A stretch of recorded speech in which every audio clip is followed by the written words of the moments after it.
Allegiance.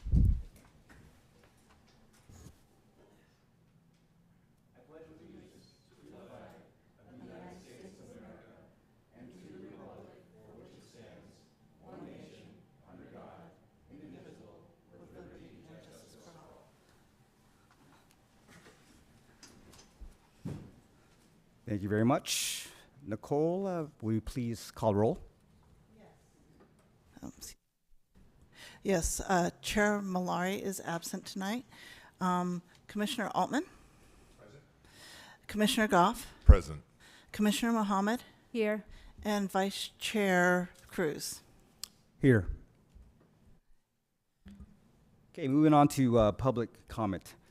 This time is reserved for members of the public to address the Planning Commission on items of interest that are not on the agenda and are within the subject matter jurisdiction of the Planning Commission. It is recommended that speakers limit their comments to 3 minutes each, and it is requested that no comments be made during this period on items on the agenda.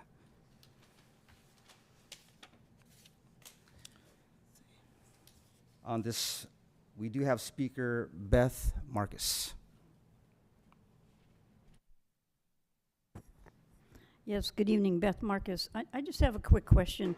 With all the rains that we've been having and everything and all the new construction we have going on, is that affecting the wood that they're, I mean, because it's soaking in, I don't know if it'll later get mold or whatever.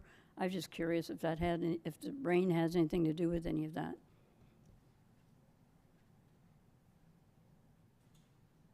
Thanks, Beth. I'll check with our building officials.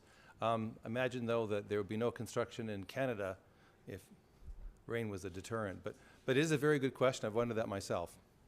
I'll find out for you.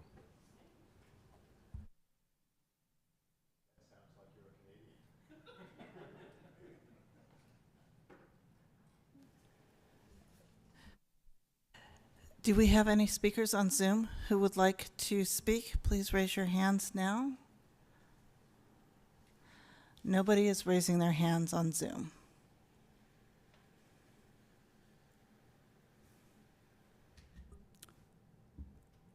Confirmed there are no other speakers, Nicole? There- I will now close public comment. Moving on to agenda changes. Are there any agenda changes? Thank you, Vice Chair Cruz. We have no other agenda changes tonight. Thank you, Director Cooper. Moving on to the consent calendar. I'm looking for a motion.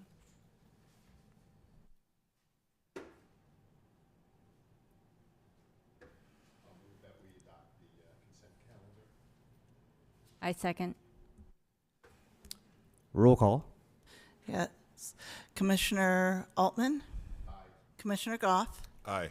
Commissioner Mohammed? Yes. Vice Chair Cruz? Aye. And Chair Malari is absent.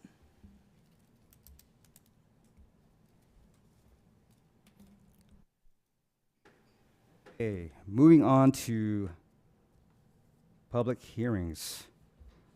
Our first item is the Chicken Guy Restaurant Conditional Use Permit. Yes. And we have Senior Planner William He will give a brief presentation. Thank you, William. And this is a continued public hearing from your last meeting. Yes, it is.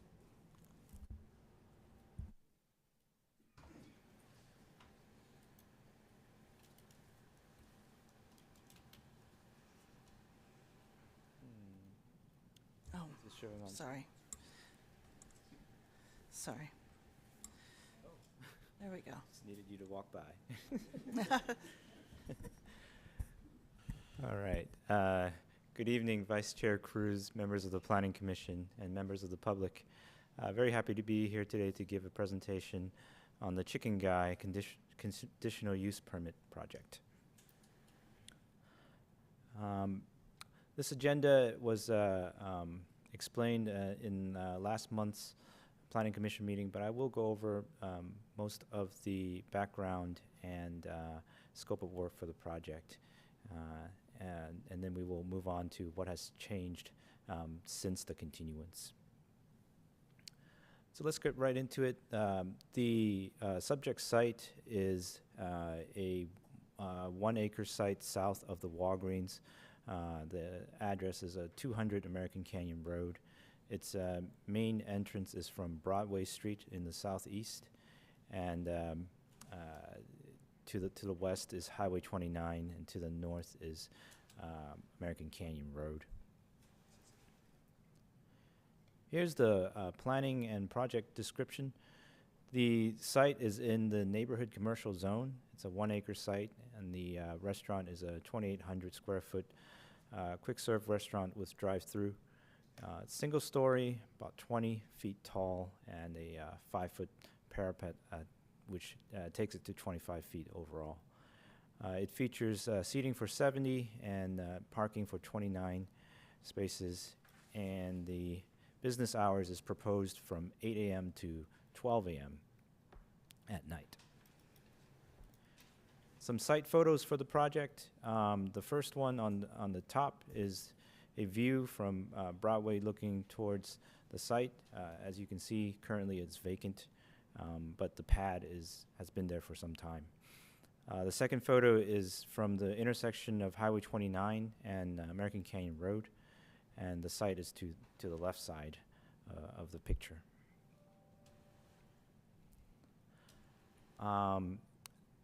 The next two photos is one is from the parking lot from the neighbor site. As you can see, the Walgreens is to the north of the site, and the parking has already been installed. The last one is the view from American Canyon Road looking south. To the west of the site is actually Union Pacific Railroad. Here is a diagram of the site plan overall. It's a triangular shaped site shown in the linked red here. And the restaurant itself is shown in blue. The main entrance is on the north side, and the drive-through feature is from the west, sorry. There are two entrances on Broadway proposed, and vehicles can also enter in from American Canyon Road through the Walgreens parking lot. In regards to landscaping, the project includes about 3,900 square feet of landscaping. There are 8 existing landscaping trees there. The applicant will add 4 more trees, 2 evergreen elm and 2 crepe myrtle, which would make a total of 12 trees to support the project. Here are some building renderings for the site. The buildings is a mix of yellow and red color. It's close to the modern industrial style of architecture. The building will also include a metal canopy to break up the building overall, and the drive-through includes these red angled arches.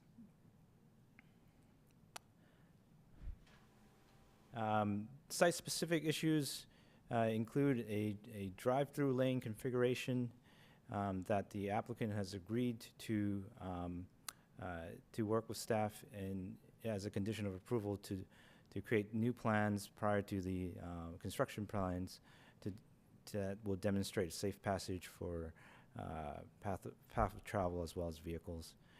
Secondly, the site has 3 utility poles from AT&T that the applicant has agreed to underground, which includes approximately 360 linear feet of overhead wires.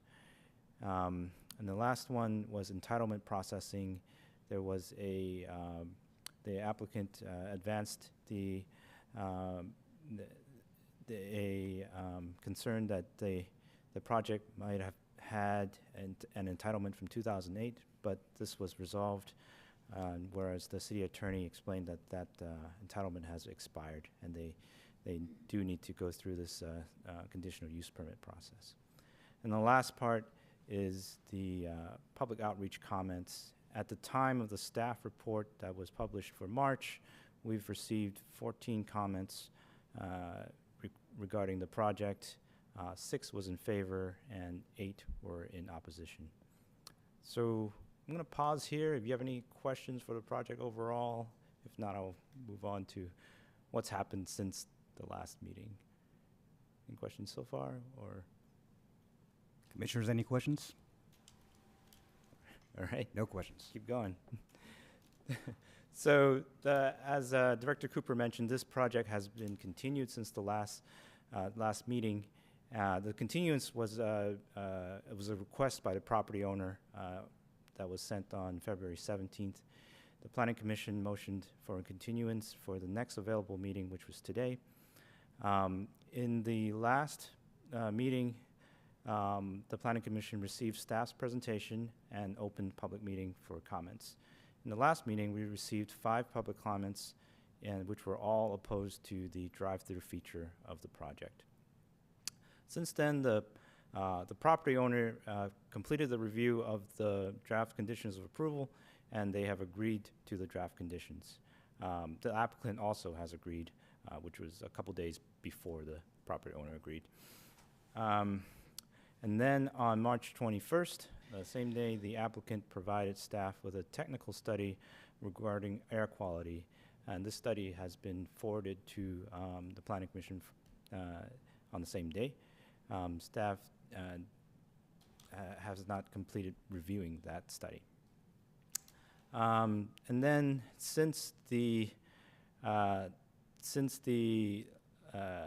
guess the packet or the agenda was published, we received 13 more public comments, and most of those comments were in opposition of the project. And the concern was with the same issue, which is the drive-through lane feature and greenhouse gas emissions. So the next slide is CEQA determination, which is the California Environmental Quality Act, and staff's recommendation. The project complies with the permitted use and the Broadway District Specific Plan Final Environmental Impact Report. It will comply with all applicable mitigation measures, and because of that, the staff's recommendation is to approve the Chicken Guy conditional use permit. So staff wants to remind that the Planning Commission does have some alternatives for this decision tonight. So first would be to approve the project as is with no changes to the scope of work or conditions as explained in the draft resolution, or they can approve the project with modifications. They can also deny the project with justification. And lastly, if the Planning Commission needs more time, they can continue the project with directions to staff. That's all that I have here today. I think the applicant is here today as well. So if you have any questions, let me know. Thank you, William. Any questions from the commission? No? All right. At this time, I'd like to invite the applicant to present, please.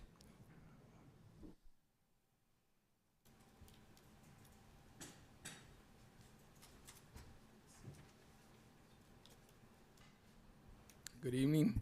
My name is Julio Tinejero from Milestone Associates. We're the design firm for the project. We're really excited to bring this project to American Canyon. We've developed fast food or quick serve restaurants for over 25 years. We know how the circulation works. We know how these projects, we know the challenges that we have with these type projects as far as circulation and traffic. We also know the concerns about pedestrian access, making it sure it's safe for everybody. So most of these jobs or projects, are major investments for the applicant. So obviously they want to make sure it's going to be a good site, not only for them, but for the community, that the community is going to like it. They're going to have easy access, going to have access to something new. As you've heard, Chicken Guy is new to California. This is going to be the first location, so we're pretty excited about that. But I wanted to just bring back that, the site that we're at, there's a reason why it's been vacant since 2008. It's not an ideal location for this type of restaurant, but we feel that the location, based on our architectural style and the visibility from at the highway, we will be able to get the visibility that we need for this to be a successful store. Yeah, and also the public, just, buzz. The food is very good. Just getting a lot of good reviews across the country. So we're excited about that. The site location, again, being where it's at kind of set back, we're feeling that any kind of circulation issues, if there is any, which we're designing it so there will be minimal, if any, but they will not impact any of the major thoroughfares. So any kind of circulation or traffic conflicts will be minimized based on the location where it's at. There's already 2 existing driveways to the site, so we're not proposing any new curb cuts. So what's there now is what we're using. So on the little pad itself is connected to the existing drive aisle. So if you look at, I don't know if you can see the site plan. So the traffic has been looked at. We feel very good about our traffic study and what we've come up with. We do not foresee this being a challenge for circulation traffic. As mentioned by William, the applicant has accepted the conditions of approval, so we are in agreement with that, and we're willing to meet everything we need as outlined in the conditions to make this project successful. The owner is here as well, or the applicant. They're going to speak on the operations of this and how this whole concept is, again, getting a lot of rave reviews. We feel it's going to be a very successful location here in American Canyon. And we're just saying that based on our experience developing these restaurants, we feel that any kind of concerns that maybe the public brought up in these letters, we feel pretty confident that we could work with staff to address any concerns they have, because we feel that this is the best use of this location. And I don't know if you guys noticed on the site plan, but it has a drive-through stack of going to allow over 20 car stack. Most drive-throughs only have like 8 cars. So all of us get, I know we've all experienced Chick-fil-A or Raising Cane when they have like 100 cars out, in the parking lot. We've provided a double drive-through lane to accommodate whatever kind of peak hour traffic we get.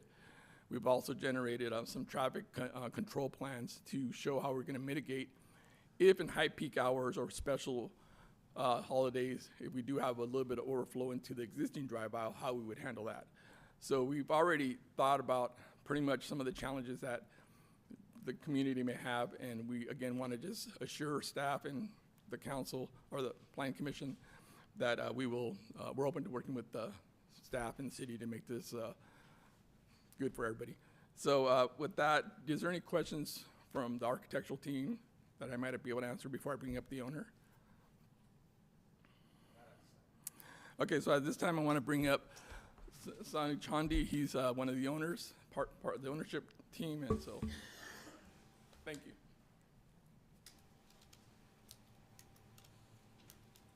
Thank you. Sonu Chandi, owner and CEO of Chandi Hospitality Group. We are a company based in Santa Rosa, and we have multiple different concepts that we have developed over the years. One of those that you know locally is Mountain Mike's Pizza. And Mountain Mike's Pizza, we came to this community here in American Canyon in 2018. We have very good franchisee partner who's here today and who've been part of the community. And we also developed Mountain Mike's Pizza in Napa that opened right after COVID, and we were fortunate that is running successfully as well. And we always stay involved in the community. And that's going to be, every business that we do is being engaged in the community is a big piece of what we do, and we're proud to be able to do that. For this specific concept, we started working with, we learned of the concept because we have downtown restaurants like Bollywood Bar and Clay Oven, Beer Baron in downtown Santa Rosa, where our head offices are. And Guy Fieri was our neighbor. One of his restaurants was our neighbor, and him and his parents been to Bollywood many times. And that's, we started working on something as we're growing as a company, and find something that helps our growth, and bring something exciting to small and big communities. So we started this conversation in early 2018, early 2018, and it took a couple of years. The concept was still kind of figuring its way out to, get going. The Planet Hollywood actually is the owner of the concept, and they're partners with Guy Fieri.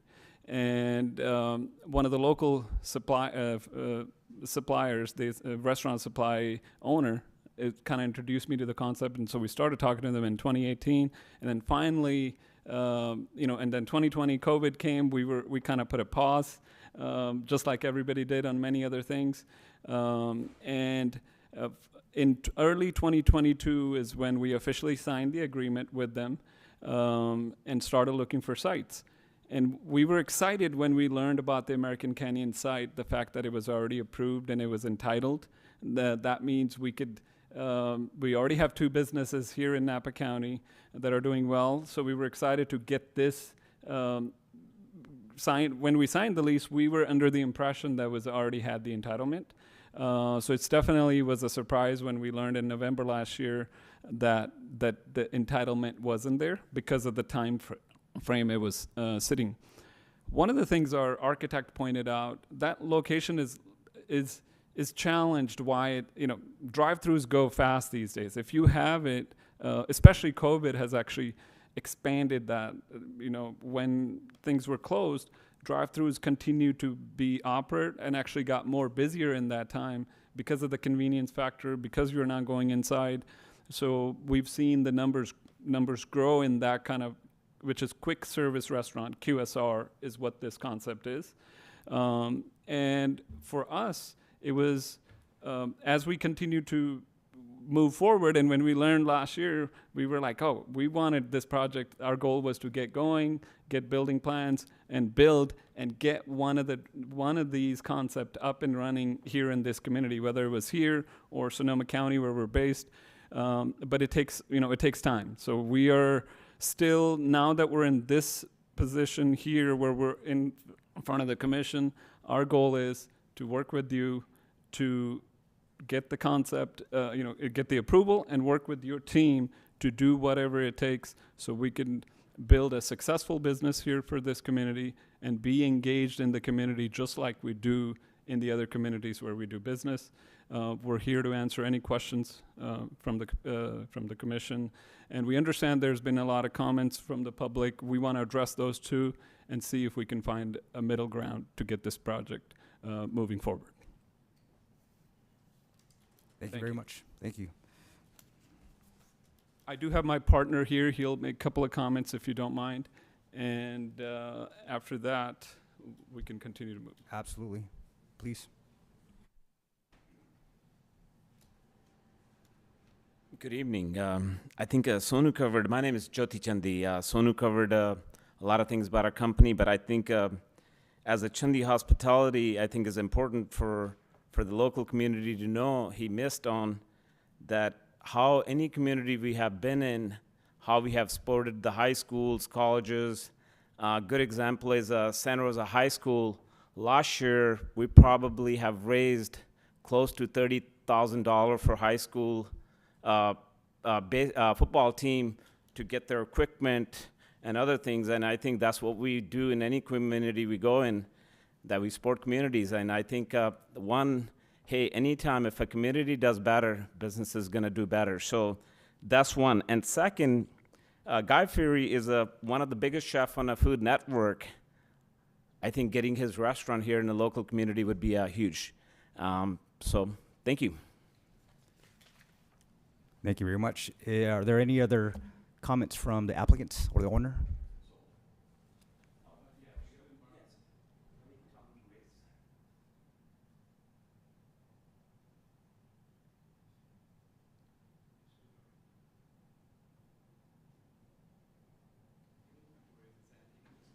Okay. Correct. They need to raise their hand. Is this the call-in person? I'm just going to ask him to unmute himself. Okay. Caller, you can unmute yourself, please. And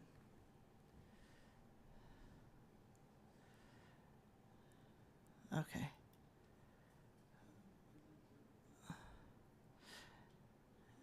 And The caller that I'm asking to unmute.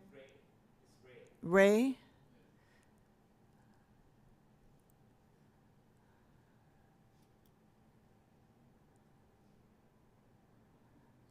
I have a phone number, the phone number is listed. I've asked him to unmute.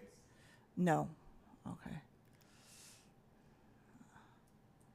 Never mind.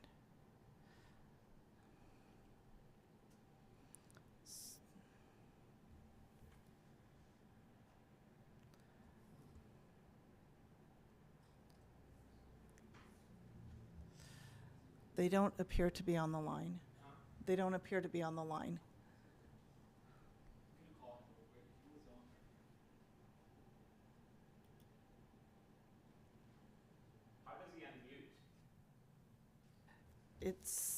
It's on the agenda, it's star 9, but he has to be in the meeting.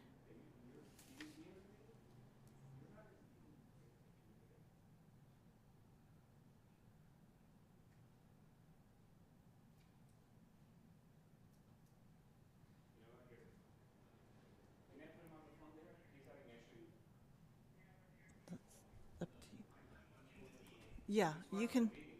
Okay, you can put, if you want to put him up to the mic on there. And what is his name for the record, please? Ray, go ahead and you can speak your name. You're on a It's speaker. on the agenda, it's star 9. The meeting. Yeah, I mean, I can see the meeting, I can hear them, but I don't know how I can communicate back to you. Ray, you're on the speaker, so you could just speak. Go ahead. Okay, so they can hear me then. Yes. Oh, okay, excellent. Okay, well, thank you very much. My name is Ray Kapai, and I'm with the consulting firm. And If you want to put him up to the mic on there. And what is his name for the record, please? Ray, go ahead and you can speak your name. You're on the Then it's star 9. Ray, what's your Okay. Okay. My name is Ray Kapai. I'm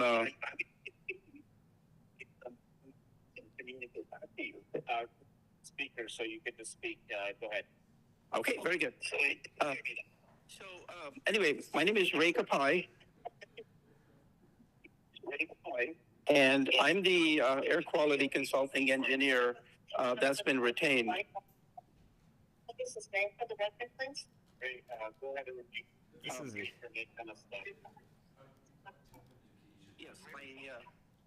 Yes, my name is Ray Kapai, and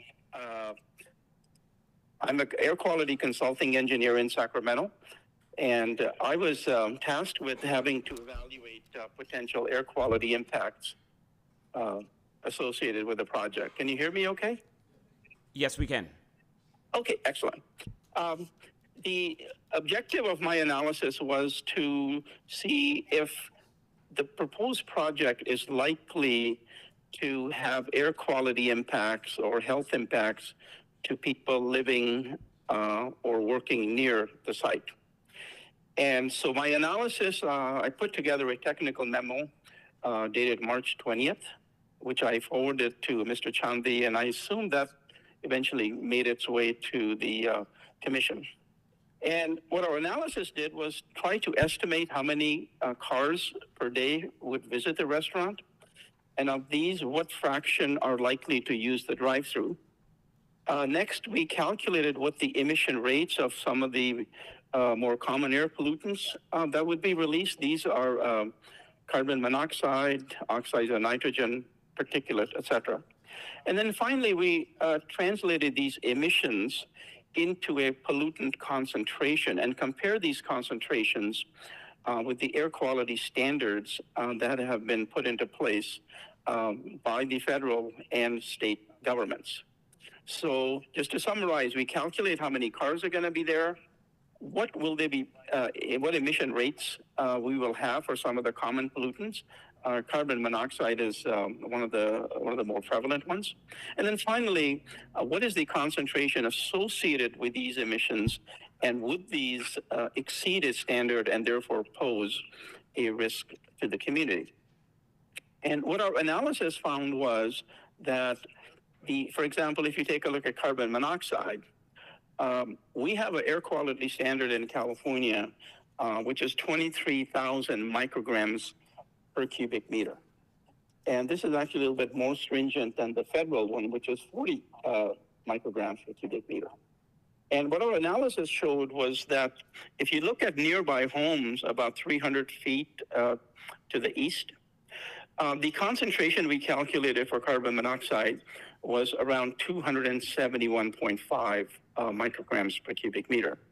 Now, if the standard is 23,000, and if the project impact is 271, that equates to roughly about 1% of the standard. And so I think it's reasonable to conclude that car exhaust emissions from the drive-through would not violate a standard and certainly would not pose any health risks to people living or working in the facility, in the vicinity. So we also did the analysis for oxides of nitrogen and fine particulate, and I presented that in table 1 of my technical memo, and the final numbers are over there. But in all case, all the pollutants, the impacts are way below the air quality standards. And let me just say a word about the air quality standard. These standards were promulgated by the state and are based on health effects to the community. In other words, these are health-based standards designed to protect the community and the residents. So when we do an analysis and we demonstrate that the impacts are well under these standards, then I think we've demonstrated that the project impact would be less than significant. It would not be zero, but it would be very, very small. It'd be insignificant, which is what our conclusion was. Now, numbers such as, for example, micrograms and so on, for most people that they really can't relate to that. So if somebody says, well, I had 229 grams of carbon monoxide, I think most people would say, well, I really have no sense of what that is. And so I did a quick comparison to see, what do these numbers look like compared to some of the things that common everyday emission sources. So for example, if you were to drive a car from Los Angeles to Vegas, that's 300 miles, the emissions that car would put out would be the same as your lawnmower puts out in just 1 hour. If you have a leaf blower, your car could be driven from LA to Denver and the emissions would be the same. And the reason why these other pollutants, these emission rates are so high is because if you notice, we have enacted very, very strict tailpipe emission standards in California, which are the most stringent anywhere in the world, certainly more stringent than anywhere else in the US. And the net result of these standards is that modern day cars today emit very, very little emissions of these pollutants. They're not zero, but they're very, very small, very insignificant. And so my conclusion is that certainly there would be some impact, but it would be negligible. It would be very, very small. And I did another analysis. I took a look at a Ford Ranger 2011, and I looked at the emission of carbon monoxide there with a Ryobi 4-stroke leaf blower. And, the carbon monoxides were like over 20 times more for the leaf blower than for this Ford, Raptor pickup truck. So I think that it's reasonable to raise the question that the project may cause air pollution and affect the public. But if you do the analysis, do the actual number crunching, you will find that the impact is not significant. And I looked at the emission of carbon monoxide there with a Ryobi 4-stroke leaf blower. Great, thank you. Do you have anything else in your presentation? Okay. Okay, awesome, thank you. I think Ray's done. Actually, hold Ray's. Does anyone have any question for Ray? Does the commission have any questions for the applicant, the owner, or Ray, the engineer? Okay, Ray, just stand by. 1 second. We do have a question, Commissioner Altman.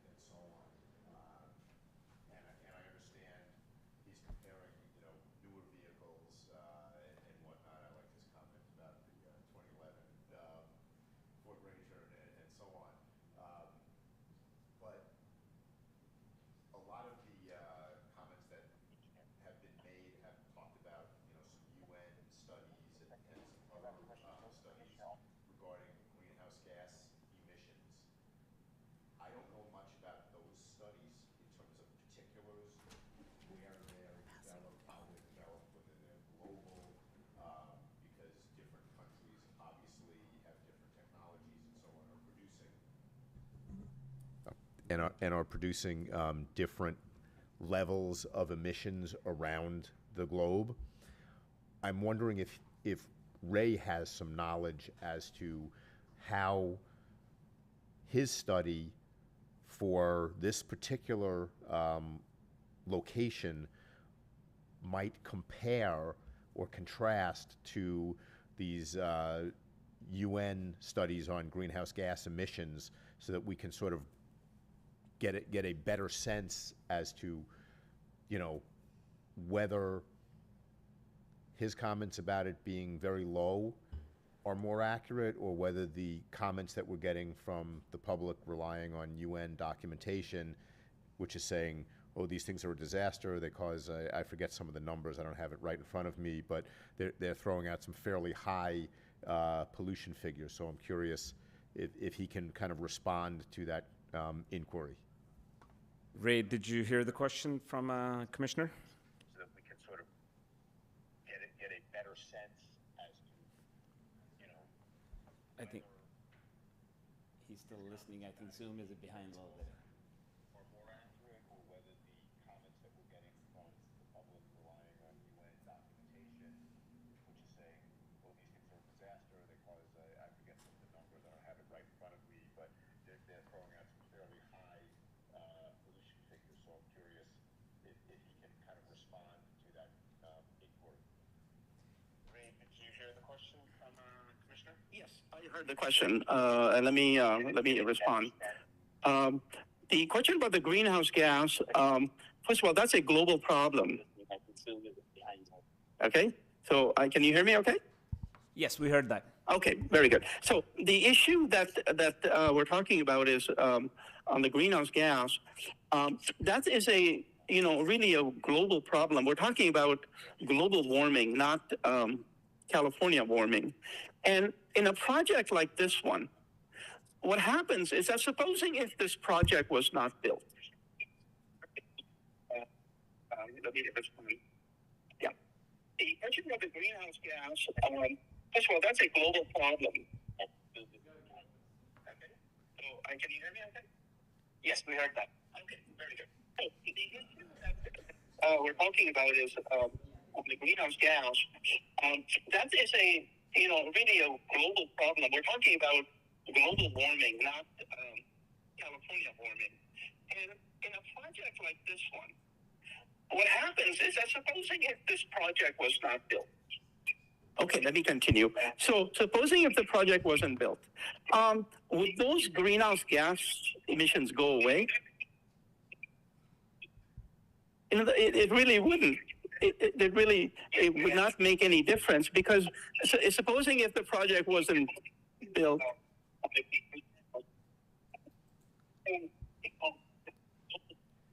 Ray, you don't have to worry about Zoom. You can keep on speaking.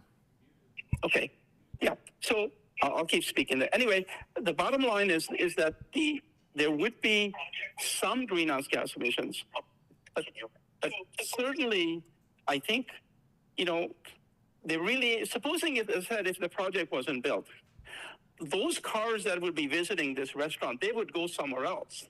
In other words, those emissions would simply be shifted somewhere else. In other words, the people wouldn't go hungry because this project wasn't built. Those people would simply drive somewhere else and eat somewhere else. So those greenhouse gas emissions would still occur. And finally, I think that we can say that we can mitigate these greenhouse gases if needed. So for example, all of us have heard about the California's cap and trade program. And this is the centerpiece of the greenhouse gas program that California has enacted. If needed, we can offset these greenhouse gases by purchasing offsets so that our footprint can be down to zero if needed. But as I said, this project, if it didn't exist, those greenhouse gas emissions would not go away. They simply would be shifted to another restaurant or another drive-through. Perfect, Ray. Any other question, Commissioner?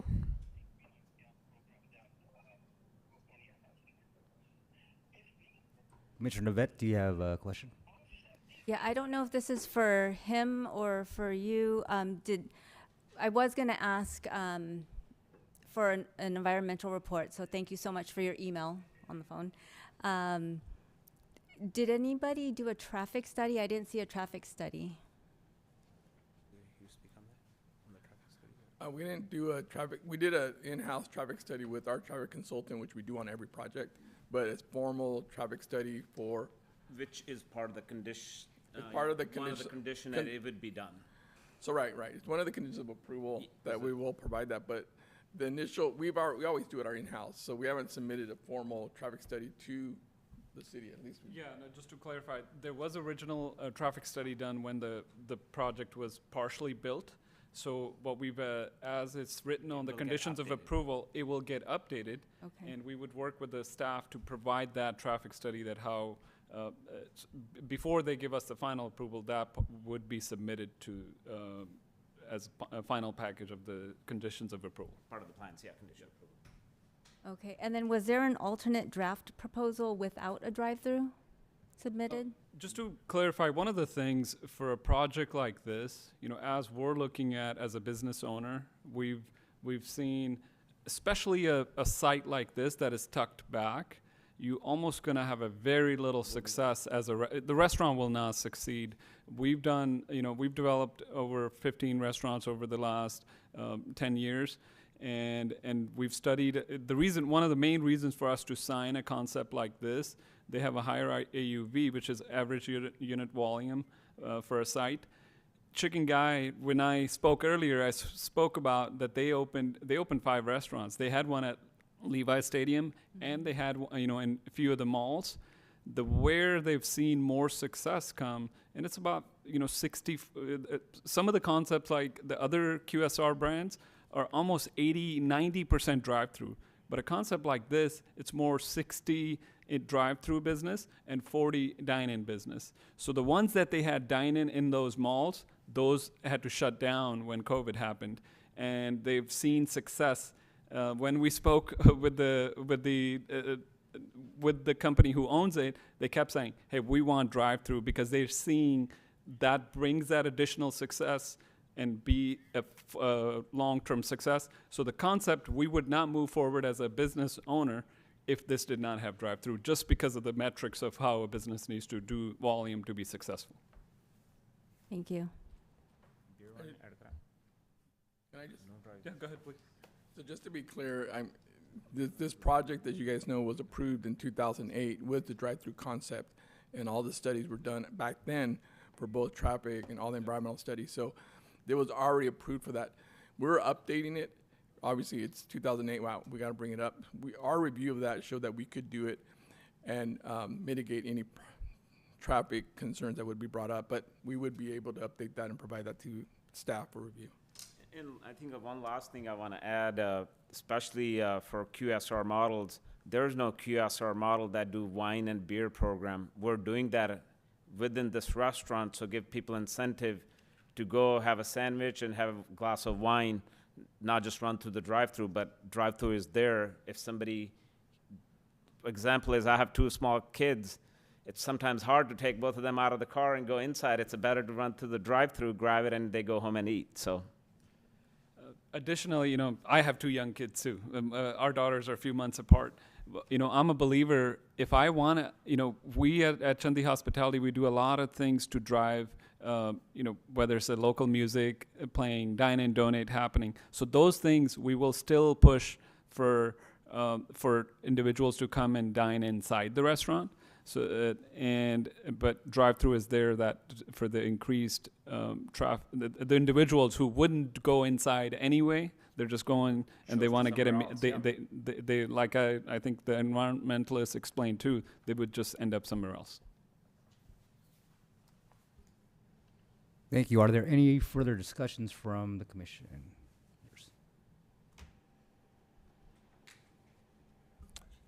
Commissioner Goff. Thank you, Chair. I totally understand everything you said about your quick service restaurant and the importance of drive-through, especially in the location and all of that. And our community is very, very supportive of new restaurants. but all of the comments that we are hearing are really about the idling of cars in a drive-through. Is there something you guys can do as the owner of that business or the applicant here to address the community's concern about how to mitigate idling whilst people are waiting for food? Yeah, one of the another thing, you know, sometime there's drive-through concepts that the food is being made, you know, to order. One of the things I really liked on this specific concept, the food is not being it's being cooked a little bit ahead, like they do 30-minute window, so the chicken specifically can be fried or even grilled, and it can be held for 30 minutes. What that allows us is quick service. You know, we're talking quick service in these, so that quick service, also order taking, we would do it very efficiently, and we're looking at ways to make sure that there's no long waits, and that's what expands that idling. The cars are waiting in that, so the time would be very quick because we could cook this food a little bit in advance. It's still fresh, but it allows you to limit those cars that are waiting in the drive-thru. And I think we were having a conversation with our architect. Other way you could do is have a signs there while you wait, have your car off. If that does become a problem, right? If it does, you're waiting, turn off your car. I think majority of the car these days shut itself up, but I understand there's old cars that don't, and recommend people to, while they're in the lines, to turn off their cars. Were you guys aware of the emergency climate declaration that we are, resolution that American Canyon has passed? When was that? This was, yes, so we did April? see that, where we received a letter on a couple of days ago from April 2022, I believe. Was it February? Okay. Yeah, so you haven't read through it, you're not aware, just you heard about it came literally like a day ago, so we. So a lot of this that we're looking at here really has to do with that. That is something that our community has stood up behind, and it's something that we must acknowledge. And one of the key components in there is about, you know, carbon monoxide gas, exhaust fumes, and you guys have addressed that a little bit, is if we don't build this restaurant, they're going somewhere else. And we want your restaurant. What we don't want is to be contributing to the crisis that already exists, not just here, but on our planet. And what we're looking for is businesses who can come in, acknowledge that, and present possible solutions as part of your business to address our concerns. And all of the comments, again, have really been about idling. So I would love to hear something that, you know, yes, car drivers can shut off their car. What can you do to motivate that type of behavior? And I know new cars are coming in, they auto shut off, and that's great, but there's plenty of cars going through that aren't that new. And looking for a commitment from you guys on what can be done to reduce idling. And I also heard a statement, you know, somebody, 20 cars in your drive-through. I heard that at the beginning. And, you know, that alone sent shivers down. 20 car backup, people not shutting off their cars, that's a tremendous amount. So I'm just looking for support about idling. Do you want to? One thing I can speak up on this is there's a plan that you can put together on a busy restaurant where some drive-throughs do, some don't. Where especially for busy restaurants, you make them go park in the parking and you take their food out rather than letting them stand in a line. So the way Chicken Guy works is you have a certain time limit you need to get those cars through. So we would put a plan together where they're just not standing in the lines. Soon as the food's not ready, you pull them out to the parking, into the parking, go park your car, turn off, and we'll bring the food out to you. I think that's one way you can mitigate that. So, we have a traffic management plan. We do this for all the drive-through concepts, coffee, chicken, fast food restaurants, and it's the same thing. It's like we're trying to get cars through that as quickly as possible. And so the way Chicken Guy's done it, like you said, the way the cook times, that's going to help us. The idling time, that's going to help us. We also have the traffic management plan will actually have the employee go out there, and either when it gets to a certain point, they could either they can actually even close off the drive-thru lane if they had to if it got to that peak. But the point is, The traffic management plan is a plan that teaches employees how to go out there, either, like I said, direct them to a parking space where they can park if they have a large order that's gonna take longer than normal. But the idea is a quick turnaround on these drive-through. But the point about the 20-car stack was to say that they're not gonna back up into the street, you understood that part, but they're not idling. I mean, the idea is that we're trying to get them quickly out, and the people taking orders on the queue, unlike the old drive-throughs where you take a menu board, you take the order. That's going to be standard, but during peak hours or special events, they will have actually trained employees how to handle peak hours. And this idling issue, which is, it's news. I'll be truthful. It's news to me, but I know it's happening across the state.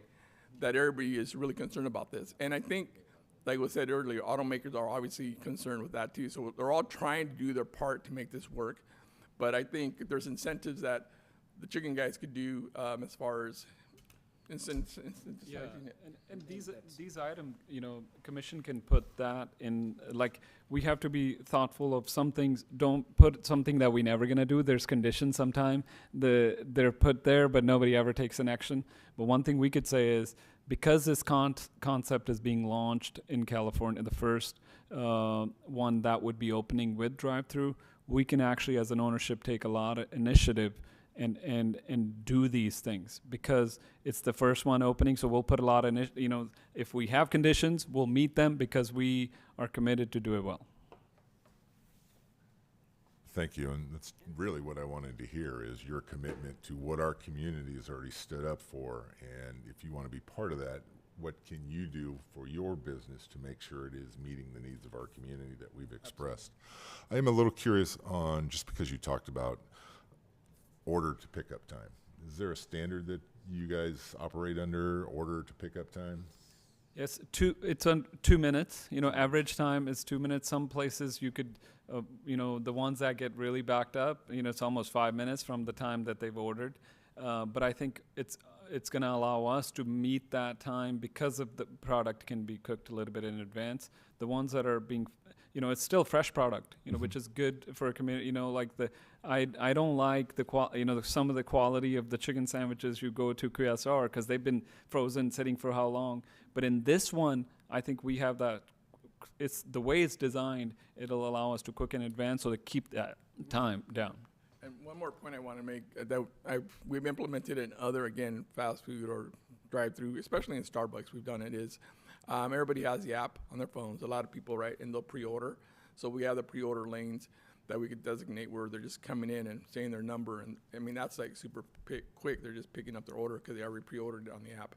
So we're not, again, that's another way, a method that you can give incentives. Hey, if you use the app, you get $1 off your chicken sandwich. I don't know. There are just different ways we can do it. But I know. To limit the time, yeah. To limit the time, yeah. Thank you. Commissioner Mohammed?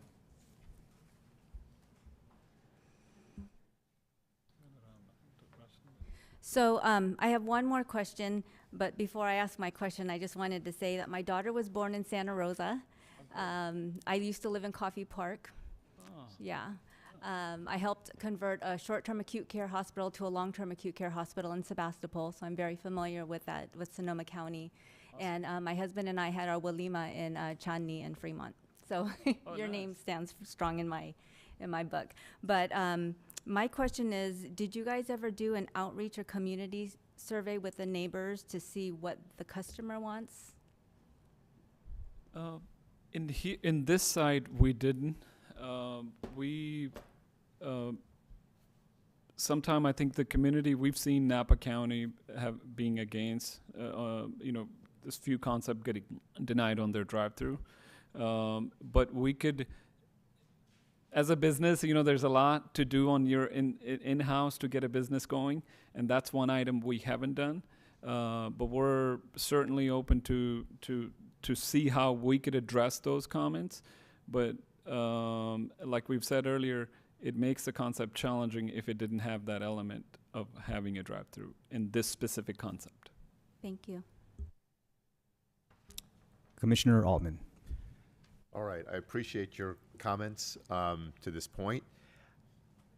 The one item that hasn't been much discussed, it's I think been somewhat alluded to, especially with comments about the app, is curbside, which has become common in the COVID era. Beforehand, it never really existed. I know that for me, I find that where available, I use curbside a lot because I don't like idling. For me, I'm cheap, so I don't want to waste the gas sitting there and idle for 3 minutes, 5 minutes, or whatever. I'd rather just park in front of the store and let somebody bring the food out to me while I'm sitting there listening to some tunes or whatnot. I didn't pick up whether you guys are going to have curbside, and if so, how many kind of curbside spaces, and how you view curbside as an alternative or addition to a drive-through option, and kind of how you look at it and weigh that, because that's what I kind of see is curbside. It doesn't necessarily eliminate drive-through, but it can help reduce drive-through, especially younger people have their phones, order on the app. They're at the stoplight, they place the order, they just pull in, okay, I'm here, punch in the parking spot number on the curbside, and in 3 minutes, here comes their food, instead of getting in the drive-through line. No, Do we have it or not? We have it because it's a part of our concept. right, so let me. I'd be happy to, if you want to touch Let a me- little bit, then I can. So I'll share a little bit again on, we're, again, capitalizing on experience on other projects that we've done. So we're not, it's not trial and error here. We pretty much know this stuff. But what happens is, I know specifically, like I'll give you a Starbucks example. We do a traffic management plan where we'll tell the employee, hey, as soon as the cars reach this point, I need you guys to put cones and block out that drive-through lane and direct the cars to the pickup. Because this is what happens. And you guys know, you go to a drive-through, the lane's super long, you're like, forget it, I'm out of here. Or if they have the pickup, then they're like, that's perfect, I'll just park like you just said. I'm not gonna wait in the drive-through lane. So what we can do is we can encourage the staff that while we have a certain number, then we can work with staff and whatever you guys feel that works with the plan that you guys passed to say, hey, we have 5 cars, 10 cars, whatever, let's manage that. And if part of it would be, we could direct them to the pickup. But I just want to be clear and answer your question. I think curbside pickup would be part of our plan. Yes. If it's not written on there, we would encourage that. I think there's individuals that don't want to drive through. They're like, hey, I'll sit, and maybe we don't want them to eat in the car, but there's some time, they're in a rush, they end up doing it. So the curbside pickup would be part of our plan. There will be parking spaces that are designated for curbside pickup.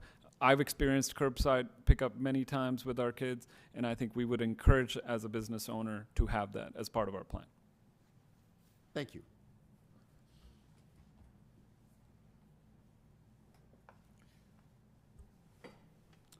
Okay. At this time, we're going to open public comment. First, on the speaker form, I have Miss Jeanette. Can't pronounce your last name, but Jeanette, if you please take the podium.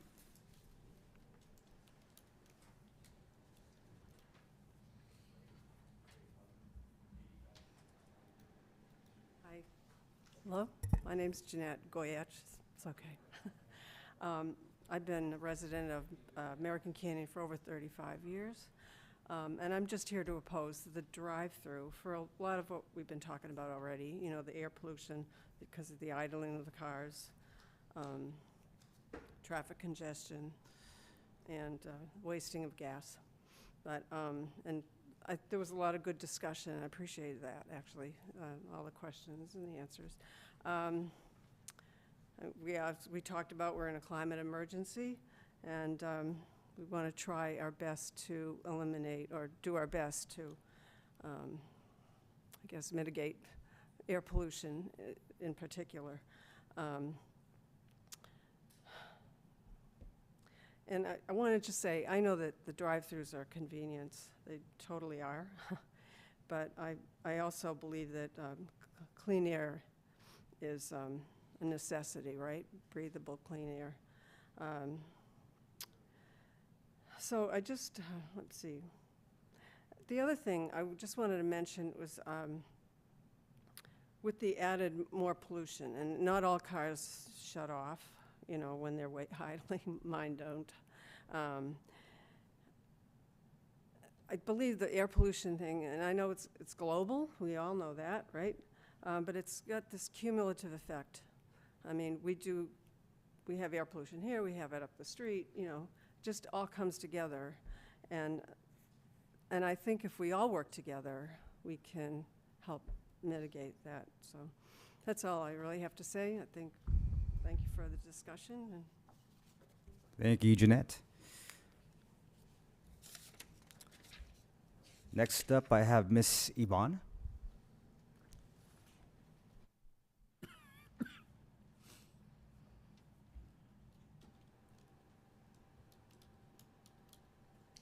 Thank you. My name is Yvonne Baginski, and I'm a resident of Napa County, coming through American Canyon very often. And I shop here, and I walk the parks here, and I have friends here. And I'd like to say a few things about the drive-through. All of you saw the news this week.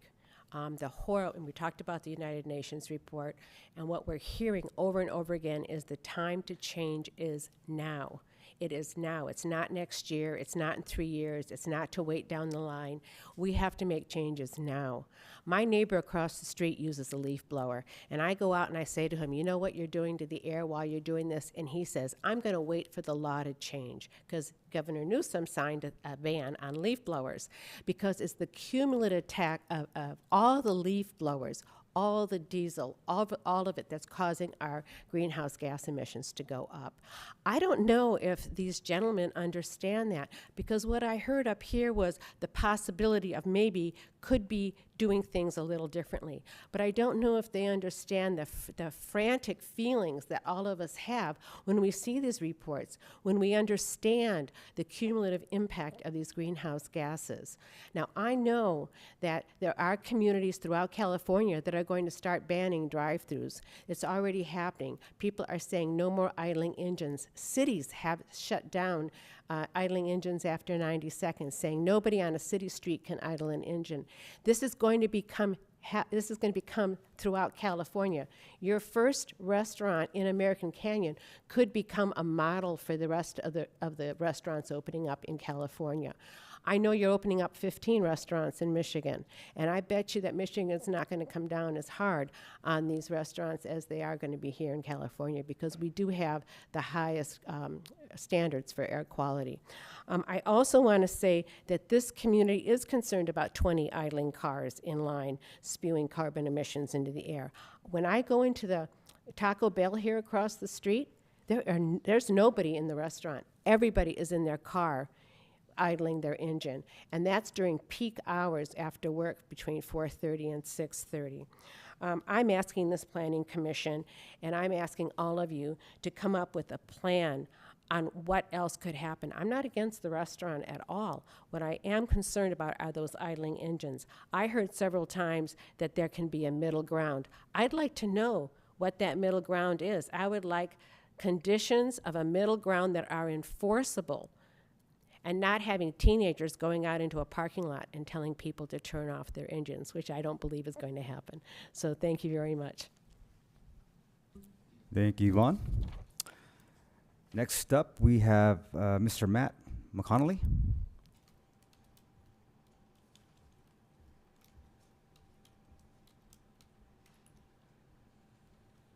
Thank you, Planning Commissioners. I'm Matt Conley. I have had the opportunity to work on this site since working with the developers since 2018. I'm with Strong and Hayden and do the leasing for them, and was able to meet with the Chandy group and bring them with the developer together. So historically, I mean, obviously we thought we had an approved project, or that's how I was marketing the project. And so this was an approved drive-through at the time. And so, and that's why I think the Chandys were committed to the location. So that's good, but it's been a challenge. I mean, that's a good site. Walgreens does well, 7-Eleven does well. We did have 7-Eleven that came in and they were gonna add gas stations, and that got shot down. So the best group that's been working on the developers, we've had other tenants. The other tenants were some other drive-throughs. We had a pizza drive-through, coffee drive-throughs, but they weren't financially able to handle the cost to develop it. So the Chandy Group has been a great opportunity, I think, to bring to the community, because they do have the restaurant expertise and the wherewithal in working with the developer. The developer has agreed to bring down and underground the AT&T poles, which is very expensive. That's part of a improvement to the community, and I think that they did provide some good input to the limited or the minimal impacts that the drive-throughs provide with the greenhouse gases in that area. We all are faced with the global issues of greenhouse gas. I think that, that in my mind, I think there's a question, it's important to see it happen, but at the same time, I think the community should have an opportunity to have another restaurant, another quality restaurant that maybe is with a signature chef that's kind of from the regional area of the Northern California Guy Fieri to come to the community. I think there's an awful lot of people, workforce people that live in American Canyon, or people that are coming through American Canyon, a lot of families. You have seniors, you have handicapped people, and they want to use a drive-through in addition to using the restaurant. So I think the Chandy Groups, they're at the table, they're willing to work with staff and come up with ways to mitigate the concerns of the drive-through, and I would recommend and suggest that you approve them for the community. Thank you. Thank you, Mr. Conley. Next up, I have Ms. Satiba Gonzalez.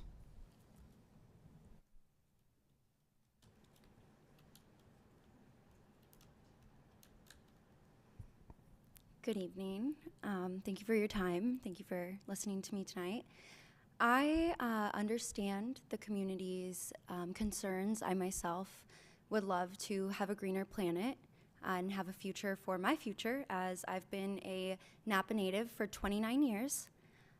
With that being said, I might be the youngest person in this room, and I feel I, as a longtime Napan and a person who is in community outreach and marketing, need to stand up for the youth. I understand that there are global missions and other things that need to be addressed. However, I have grown up in a place where there wasn't a lot readily available to me, and we do have a high school right next to the location. I believe that there is a community that needs to be served, whether that be the Chandys coming in and offering resources through Dine and Donates and fundraising. It does seem that what could possibly bring this community together through this initiative would be community outreach. That might be one of the biggest resources that could benefit with this. I think a great connect could be made between those who are in opposition and those who are in approval. And I think that, that could definitely be met. It sounds like the Chandys are more than willing to meet those requests, if you will. But on the aspect of community outreach, I have spent a lot of time working with young adults, some with disabilities, some with not. And I think it's important for them to see a growing community and not be faced with, well, what can we do tonight? Or what is there to do or get into trouble with? It'd be great to have more businesses. Also, maybe some greater places to eat than Taco Bell. I'm not saying that, chicken is phenomenal, but it seems like it's a fresh product with more to give. And I think that is a lot to be said here. And there's a lot that the community can receive, and they can receive from the community as well. And I think that community outreach is one of the biggest things that might be missing here. Thank you. Thank you, Ms. Gonzalez. Next up, we have J.T. Singh.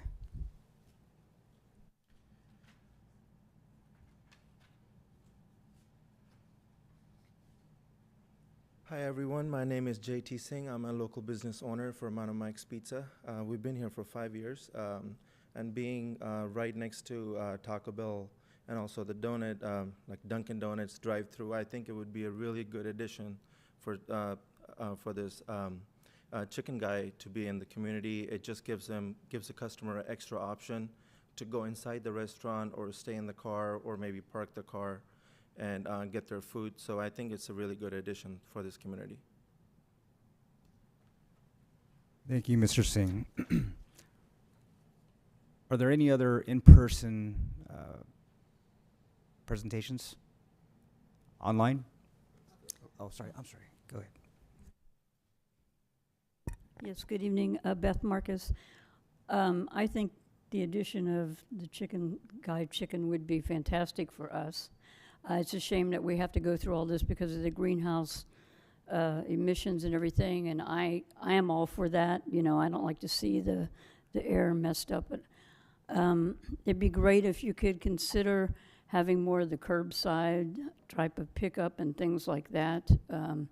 We do have an elderly community where a drive-up is probably more convenient for them, but I just got to say that I probably wait longer at a daggone red light trying to get out of American Canyon on the highway than I would be in the drive-up. Thank you, Beth.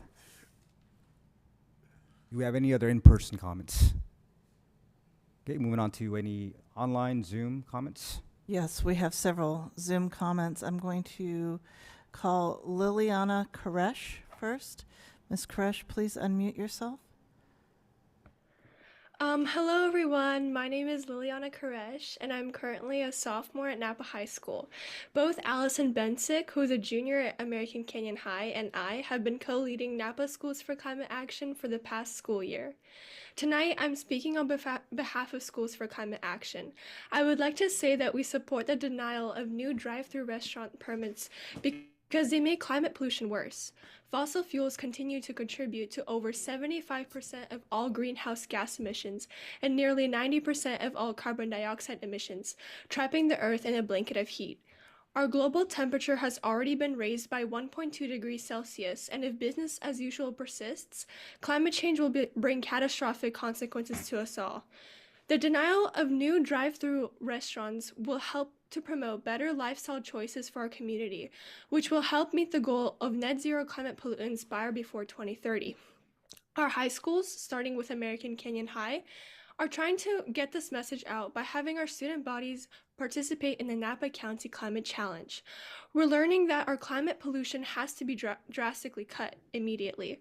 At this point in the climate crisis, we must put the future of younger generations ahead of inconveniences and help stop climate catastrophes from endangering our planet further.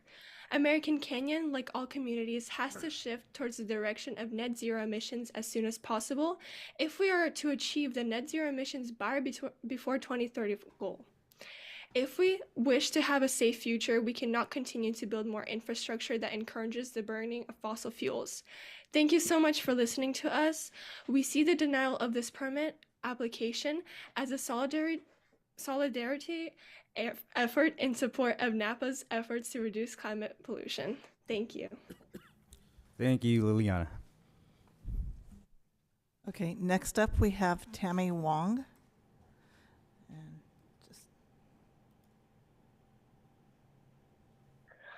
Good evening, Commissioners. My name is Tammy Wong, and as you know, I'm a resident of American Canyon. My comment is based on the current proposal of a Chicken Guy restaurant with a drive-through and idling cars. Have you noticed the very wet days we have had recently? Their unrivaled intensity reminds me how our everyday decisions contribute to the climate crisis we currently face, from extreme drought to atmospheric rivers, from wildfires and choking air pollution. This is the future we have created with our dependency on fossil fuels and how pervasively they are used. Thank you, Commissioner Goff, for raising this point. Given the climate emergency resolution passed by our City Council, given that we are the second city within the entire state of California to modify our zoning to ban new fossil fuel stations, I just find it crazy that a developer wants to build their first drive-through restaurant in our town. While our current zoning allows for a drive-through, I urge our Planning Commission to align its decision with the climate emergency resolution That goal is net zero climate pollution by 2030. Say no to the Chicken Guy drive-through and air pollution from idling engines. American Canyon already has more than our fair share of air pollution from Highway 29 traffic. Per the California Department of Public Health, 22% of our county is diagnosed with asthma. The statewide average is only 15%. Our county ranks the 10th highest for populations with asthma, 10th out of 58 county groups. So I'm really troubled that we would do anything to make conditions worse for our residents with health issues. I'm also troubled by two other issues that are impacted by the drive-through portion of this project. The first, as Commissioner Mohammed also asked, where's the traffic study for this project? How much traffic and air pollution will be added? I mean, without a traffic study analysis, how can an informed decision be made tonight? Secondly, based on the climate emergency proclamation, our city council created an open space, active transportation, and sustainability commission. I'm interested to know what is their input on this project from an air pollution and sustainability aspect. How will adding a drive-through in that area impact pedestrian and bicyclists? Finally, I want to recognize that there were 13 e-comments submitted this month. None of them say that a drive-through is a needed feature. None of them. Instead, 11 of the comments, including 6 from residents of American Canyon, they asked for no drive-through, or they asked for the permit to be denied because of the drive-through. I echo what I said last month. Say no to the Chicken Guy restaurant as long as there is drive-through included. Let's have a larger discussion about our zoning for drive-throughs, or as Commissioner Goff said last month, idling as a whole. We owe it to the next generation, as articulated by Ms. Koresh. Thank you for listening. Thank you, Tammy. Okay. Next, we have Chris James.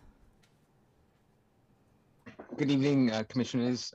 Thanks for bringing this up this evening. My name is Chris James. I'm a resident of American Canyon, been here since 2010.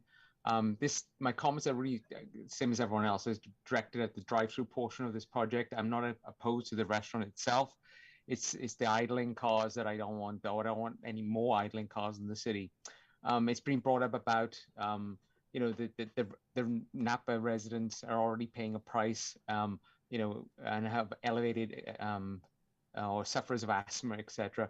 And the EPA, you know, if you just go to the EPA website, they talk about air pollution from traffic, you know, impacting, you know, lung functions, asthma, cardiovascular disease, and premature death. You know, if emissions aren't so bad, you know, it's not adding that much. Why are we, you know, introducing more and more stringent controls on vehicles and emissions? And the whole thing about, you know, saying that this pollution is going to go somewhere else, that's not quite true, right? You know, so we don't have idling cars, then there's going to be less emissions. And we have to think local.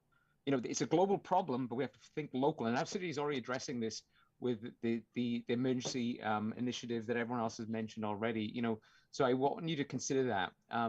And, you know, so people can still park their cars and go inside these restaurants. I want more restaurants. I want more activities in the city. But I think a lot of these people that are going to be in these drive-throughs are not from our city. They're going to be passing through, and we're going to be paying the price for health and the traffic and the pollution that traffic is going to cause. So they're all turning at signals. You know, that whole Broadway exit on the backside is going to get more congested. I know I come out of Walgreens there, and I struggle sometimes in peak hours to make a left turn to come back at that light. So there's going to be not idling in the drive-through, but there's going to be idling at that light and trying to get onto the road. So that whole parking lot is going to get congested. So we need a traffic study done. I'm also concerned about all these suggestions and things being thrown out tonight about getting staff to do this and go out into the parking lot and get people to move their cars. There's a staffing problem in all our restaurants right now and businesses locally. You know, I go to the Taco Bell and I see the long lines. They often close the lobby of that restaurant, and other restaurants I've seen that close prematurely or early because they have staffing problems. You know, I think, you know, you're overestimating that you're going to have dozens of people managing these lines, right? That's not going to happen.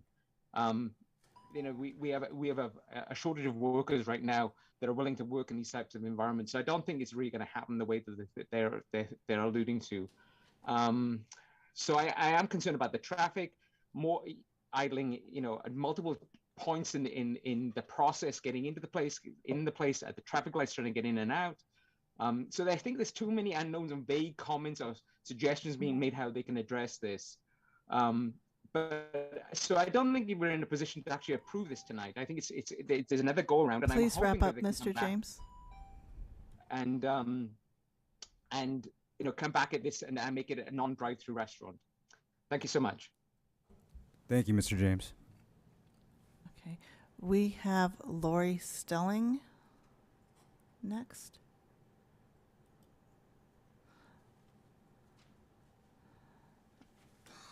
Yes, good evening. Thank you. My name's Lori Stelling, and Could you I speak won't- up, Miss Stelling? Yes. Can you hear me? Could you speak up a little bit more? You're really Can you hear quiet. me? Can you hear me now? That's better. Okay, great. Yes, hi, my name's Lori Stelling, and I am the parent of a Napa County teen, and I won't repeat what I shared a month ago when I shared my opposition just to the drive-through component of the Chicken Guy restaurant. But I just wanted to add tonight, also after hearing Liliana from Schools for Climate Action speak, that there's a momentum that's happening right now around people beginning to take real climate action. And just today, I heard that Schools for Climate Action announced their essay contest for this year, which is, once again, Our Future is in Your Hands. And they're inviting high school students to submit essays about their feelings around the climate crisis. And as many of you have heard, there are many high school students dealing with the challenge of being with today's reality, that if we don't decrease our emissions now, that they will not have a chance at a livable future. And so this is part of these actions. And also this past week, as a parent at New Tech High, I saw that New Tech High followed the lead of American Canyon High and has also created a school-wide climate challenge. And I just received a letter as a parent inviting our family to join in taking climate action in our own homes in ways that will save resources and money and support the lowering of emissions. And so I really just encourage the planning commissioners tonight to lean into the legacy that the city of American Canyon's already begun with the gas ban. The ban on future gas station permits, and to see that another drive-through does not go in at this point in the climate crisis. We need to send a message to our youth that we care about their future, and we're going to do everything that we can bit by bit. So thank you so much for your time. Thank you, Lori. And we do not have any more public comments at this time.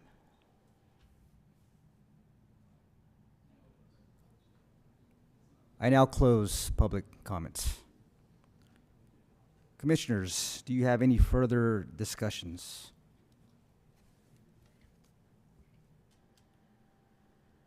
Commissioner Golf? Sorry. Thank you, Chair. I'm really conflicted on this project. Number one is it has a tremendous upside for our community. There's a lot of things about it that our community is really, really in support of. Yes, we've been talking about a variety of restaurants in our community for years and years and years. The model that you guys have, the backing of Guy Ferrer, that quality that is associated with his name and with your experience in restaurants seems like a tremendous fit. But at the same time, I have in front of me this climate emergency resolution passed by our city council. I happen to work at the high school. I'm very familiar with the climate actions that's going on in the local high school. And all of the public comment that is really aimed at idling. So it's not your model of a restaurant, it's simply the component of idling. And when I asked the question about, what can you guys do to reduce idling in your restaurant. You came up with some good ideas, you know, traffic management plan, curbside was mentioned, signage to support no idling, all of those things. But at the same time, I think those are little Band-Aids. I think that your company, if you wish to continue to grow in California, really needs to take in some consideration about, if drive-through is essential in your models, what can you do to eliminate all idling at your restaurants? And I know that's a big task and it's fearful to think about, but it is possible. Several people mentioned here tonight about there are solutions to our problems. It's just a matter of coming together and working on those solutions. And I really feel that that is something that needs to happen with this restaurant. And I think it's something that can happen. But I think everybody has to bring in a voice and really talk about it. So, you know, I love your idea. I love the restaurant. But I really feel that our community has spoken. They've come up very, very clear. And it's really around the climate issues that we are now facing as a world. And I really like the comment that was made about, that Chris made, is really, you act locally, think globally and act locally. And that really rung a bell with me, because I think we're at a point in time where this panel, this commission, needs to look at acting. So unless there is some type of additional information around what you can do to eliminate idling, I see a very hard time for our community to accept this. That's my comments at this time. Thank you. Thank you, Commissioner Goff. Commissioner Altman. Thank you. Okay. I've got a bunch. So, let me start with this. I appreciated Chris James' comment regarding not having enough information at this point to make a decision. I'm going to come back to that because I want to put some other things out there first.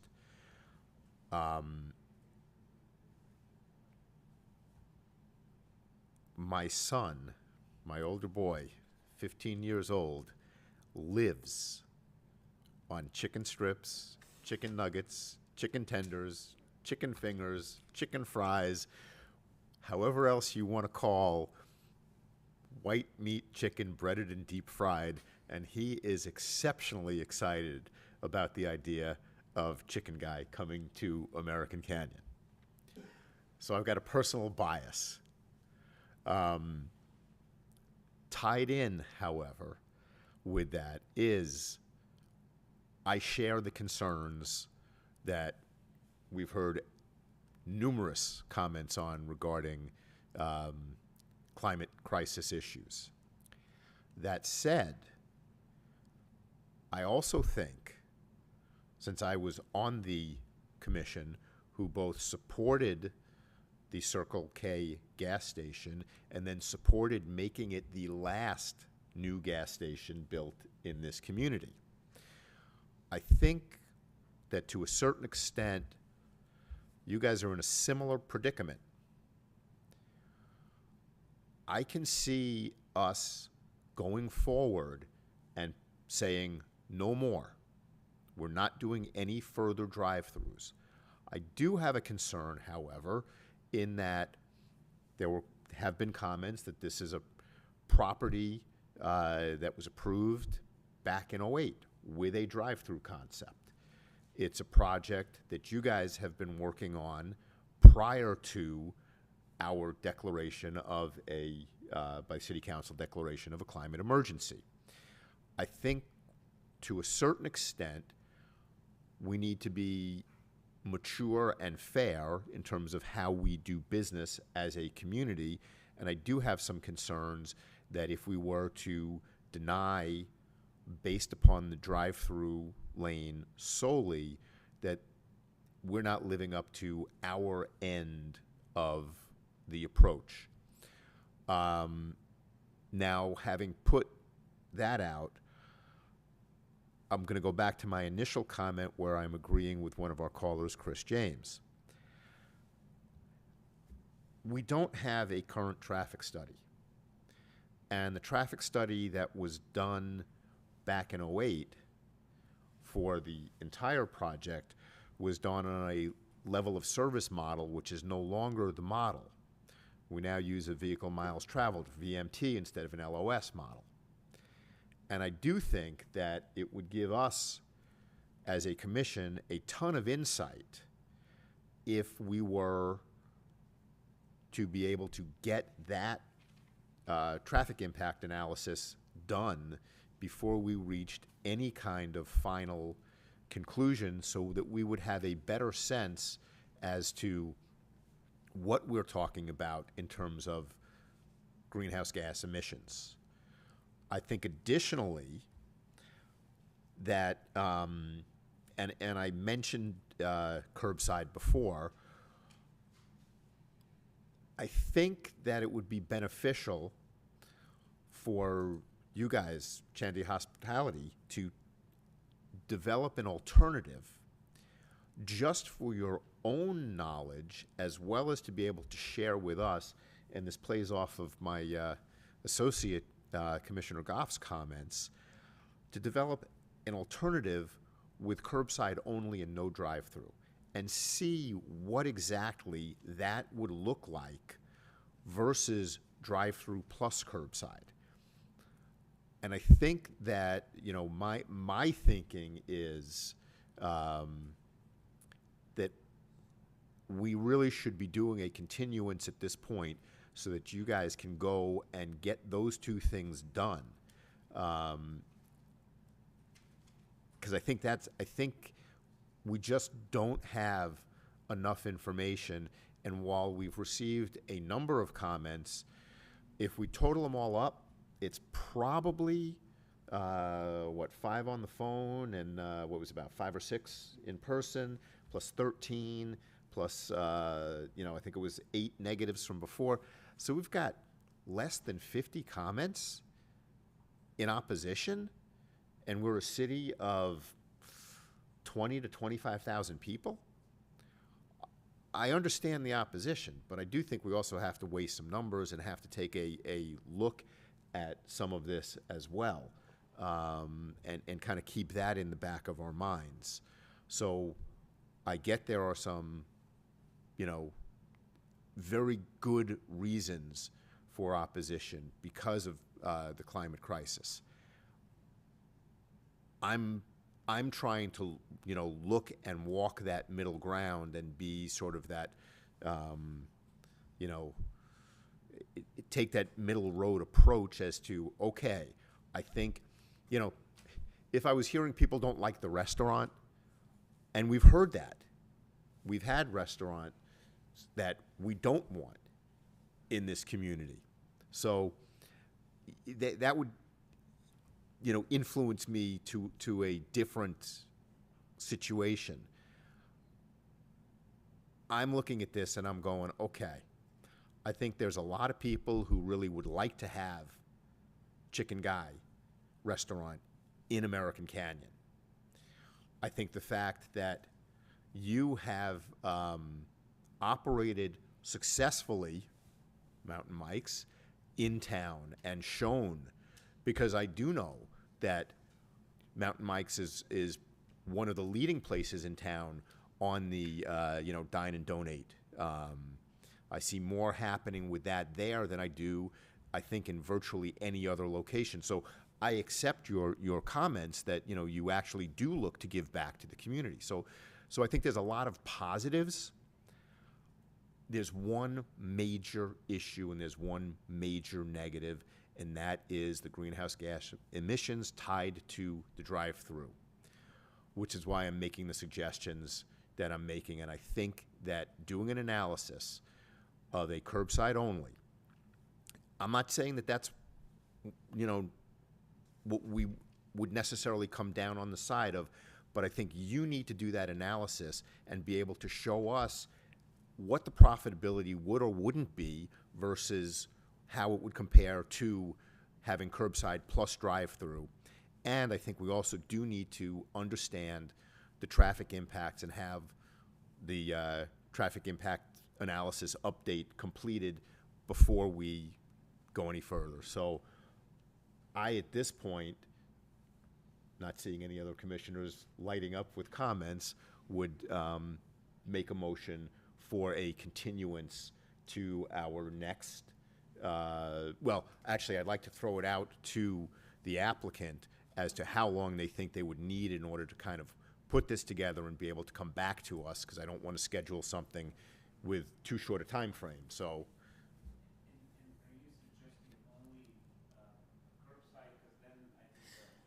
Sir, could you go to the microphone? We can't record if unless you're there.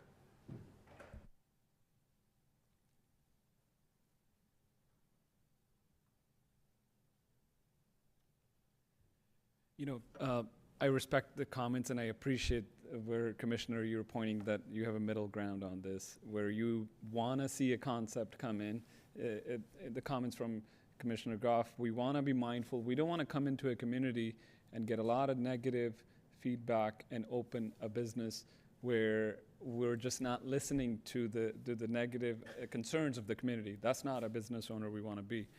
But at the same time, I think the items that we have already addressed, where environmentalist doing his report, and speaking, when this issue had originally come in, we had gone back to the Chicken Guy team. Would you do it just if we didn't have drive-through? And the answer was no, especially because this site is hidden back.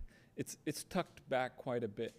And we can go back to a study, but the answer is going to be we would not be able to. The way we've structured this lease with the landlord who has a ground lease, we can easily just go back out. And we were ready to do that when it came originally, but at the same time, we love this. We love to do another business in Napa community. We've been successful with the both businesses that are running right now. And we do take that, the comments that you made, we take extra initiative to outreach to the community, not just wait for them to come out to you. So I don't think we'll be able to say, hey, our business model will work without the drive-through. We know that answer before, but maybe we could go back. But the traffic study, if the commission sees that's an important element for you to make the decision, that we can go back and do and come back to this commission and say, all right, this is the impact we see on the traffic study. I hope I answered your two questions. You have, to a certain extent. I do want to mention, though, that as I was alluding, when I say develop an alternative without the drive-through, with curbside only, as I was trying to say, I'm not saying that is necessarily going to be profitable, and that is even the model that we would ultimately support, because if you can't be profitable at it, it makes no sense for us to say, hey, go do this, because you're not. We know that, right? I mean, nobody opens a business to lose money.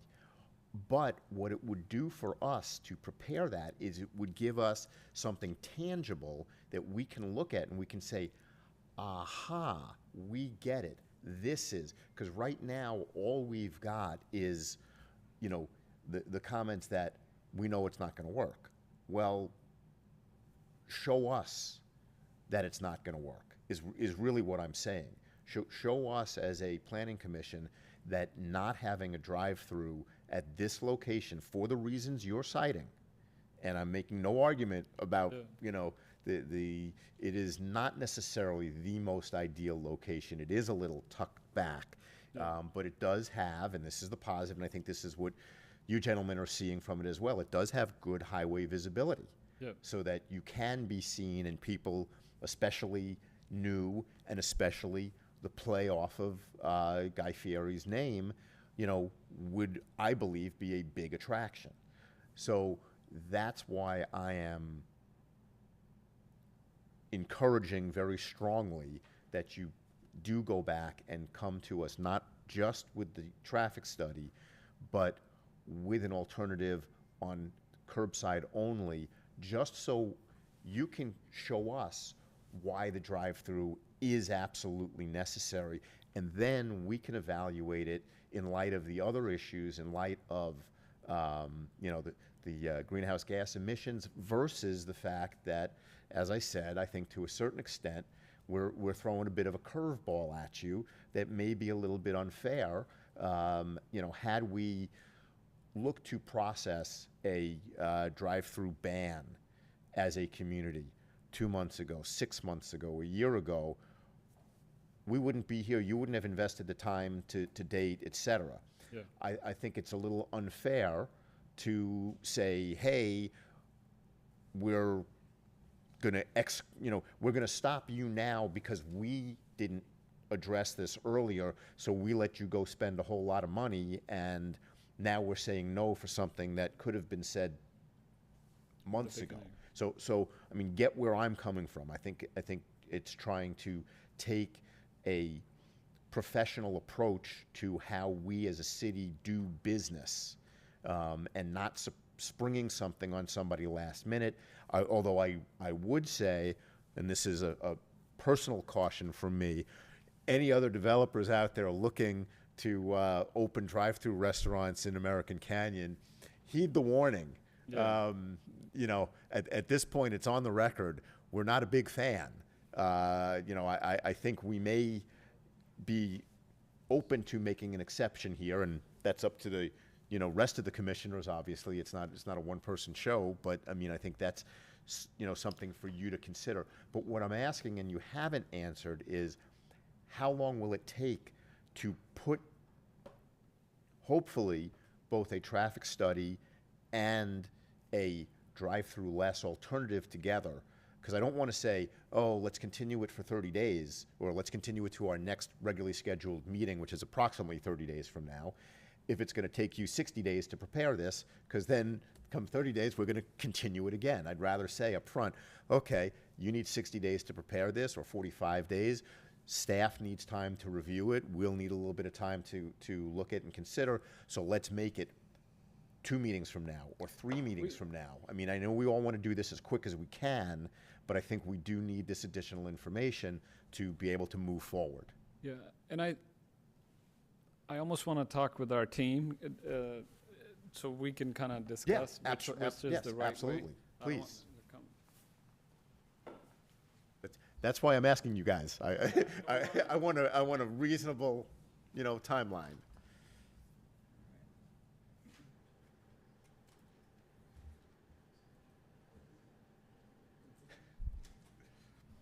Yeah, Chair, perhaps to give the applicant some time to consider, should we take a recess, or No, are they? Okay. I just want to, again, Julio Tinajero. I just want to, we really want to be here in American Canyon. We are excited about it. I mean, I think we're kind of missing the boat a little bit here. I'm thinking that, one, this project got approved and recommended by staff. They're recommending approval. So we met all the conditions. It's been routed by all the departments. Okay, we understand that. We understand the concern of the greenhouse. We are willing, as the applicant and the owners, are willing to work with the community and staff to come up with something that will get us to the goal that the community has set. But really, guys, we know what's going to happen in 5 years. There are going to be all electric cars. I mean, we're going towards all electric. So there's no emissions, guys. We're talking about.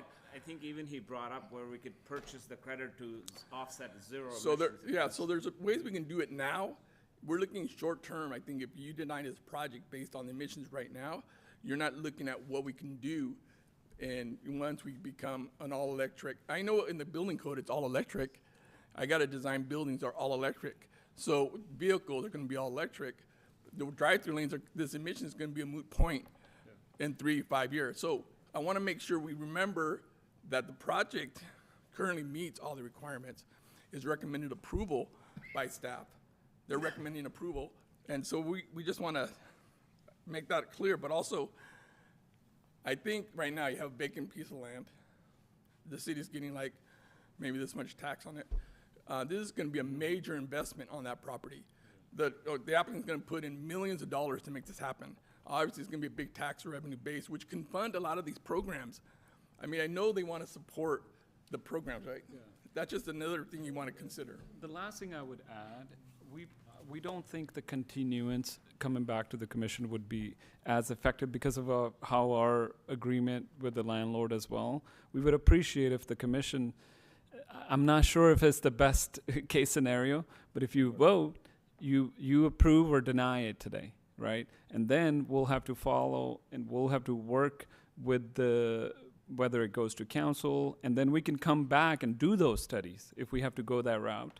But I would suggest that we get a decision. Then we know, okay, what do you feel right now? I think we have enough information. You have enough information.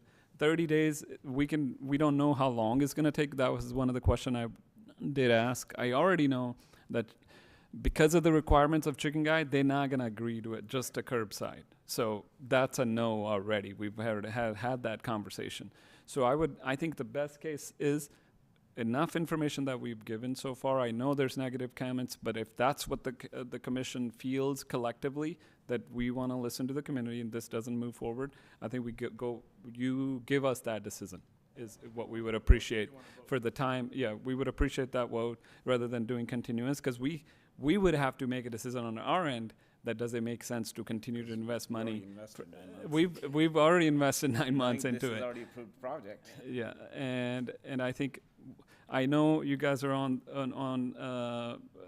that listening both sides, but understanding and making that decision I think would be ideal, so we can go back and plan our next steps. Mr. Chairman, maybe I can add something at this point. Sorry.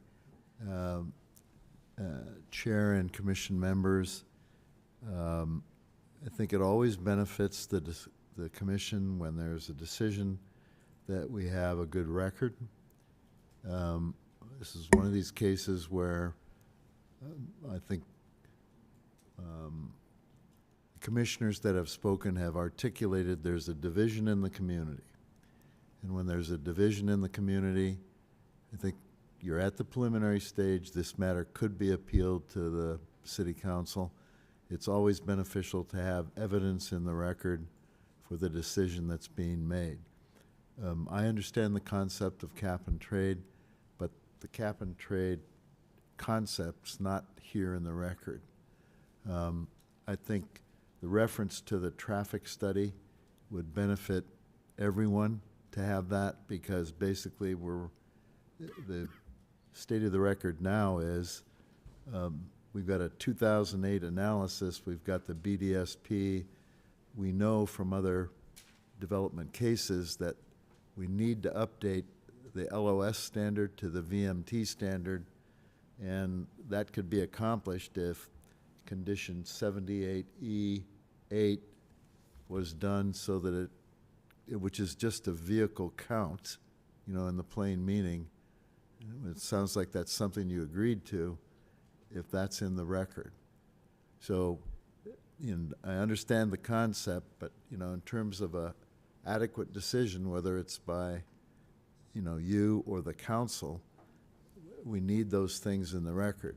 Just to say cap and trade without having it here to show what the specific offset is, it's a good idea, but I don't know who in this, divided community on this issue may wish to challenge that as a real mitigation measure.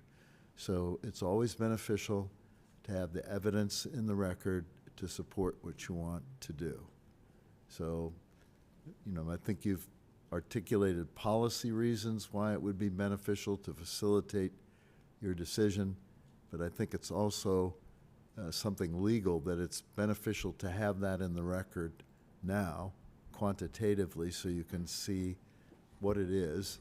And, I think I understand where you think you're going, but if it's going to be cap and trade, and that is an accepted method of mitigation on greenhouse gases, then it needs to be here, something like the EPS presentation, but in writing, basically, that says, here's how cap and trade would apply to this project for mitigation of greenhouse gases that could be attributed to the intensity of this use. I think that's the most succinct way I would say it, and along with the reference to bringing condition 78E8 forward now, so you have that documented information in the record. So am I safe to understand, City Attorney Ross, that we should be looking at a continuance so that we can obtain that information from the applicant?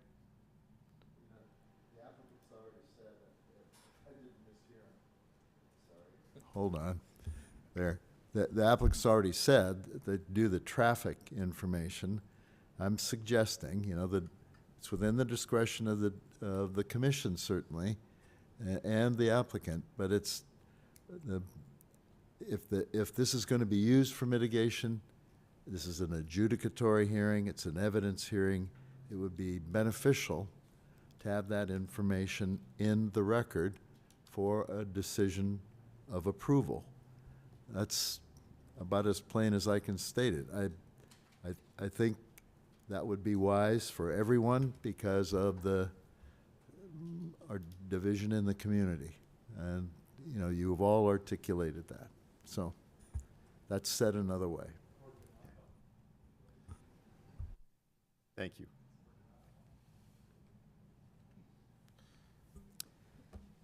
Any other discussion from the commission? At this time, I would like to call for a motion. Well, I will again move for a continuance at this point to our next regularly scheduled meeting on the understanding that the applicant will provide the traffic impact analysis agreed to under the condition 78E8, and additionally to provide specifics regarding the mitigation measures, including the cap and trade that have been discussed and proposed.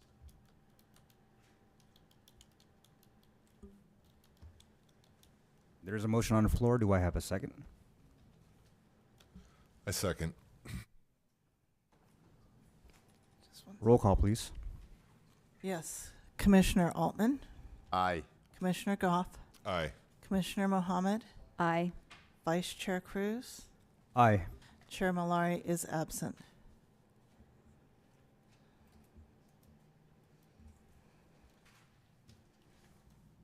All right. Thank you. Okay, next item we have is the sixth cycle housing element municipal code and general plan amendment implementation. All right. Thank you for your, thank you, Vice Chair Cruz and Planning Commission and members of the public. Normally I have a PowerPoint presentation, but this issue is more, I will say, conceptual. It is in fact a proposed amendment to the general plan and zoning code, which is usually very technical, but I think is more almost more of a conceptual approach to this that I wanted to share with you. Of course, we all know that, thank you again for the special meeting with the City Council in which the city approved the housing element on time on January 31st. I think it was a very beneficial move on the city, and the housing element really was a fundamentally very sound document. Apart from that, or related to that, the state has also been inquiring with staff on the status of our accessory dwelling unit ordinance. It was updated in 2020, but the state changed the state laws in the fall of 2022, which wasn't all that long ago. And the new regulations took effect the beginning of this calendar year. And this is the first time I've seen this, but the state actually, representative contacted me and said, I'd like a copy of your ordinance. And I want to take a look at this. So I sent it over, and they sent me back some very detailed suggested changes to comply with state law, which is, I've never seen that before. But that happened on February 7th. And then shortly after that, on February 10, we got a comprehensive letter from the state about the housing element.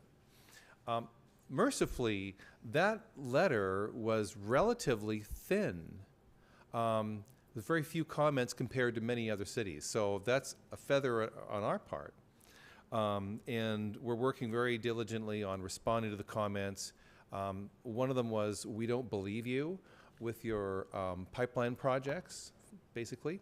So we've driven around town and taken pictures of them under construction so that we can send them back so that they know they are in fact for real.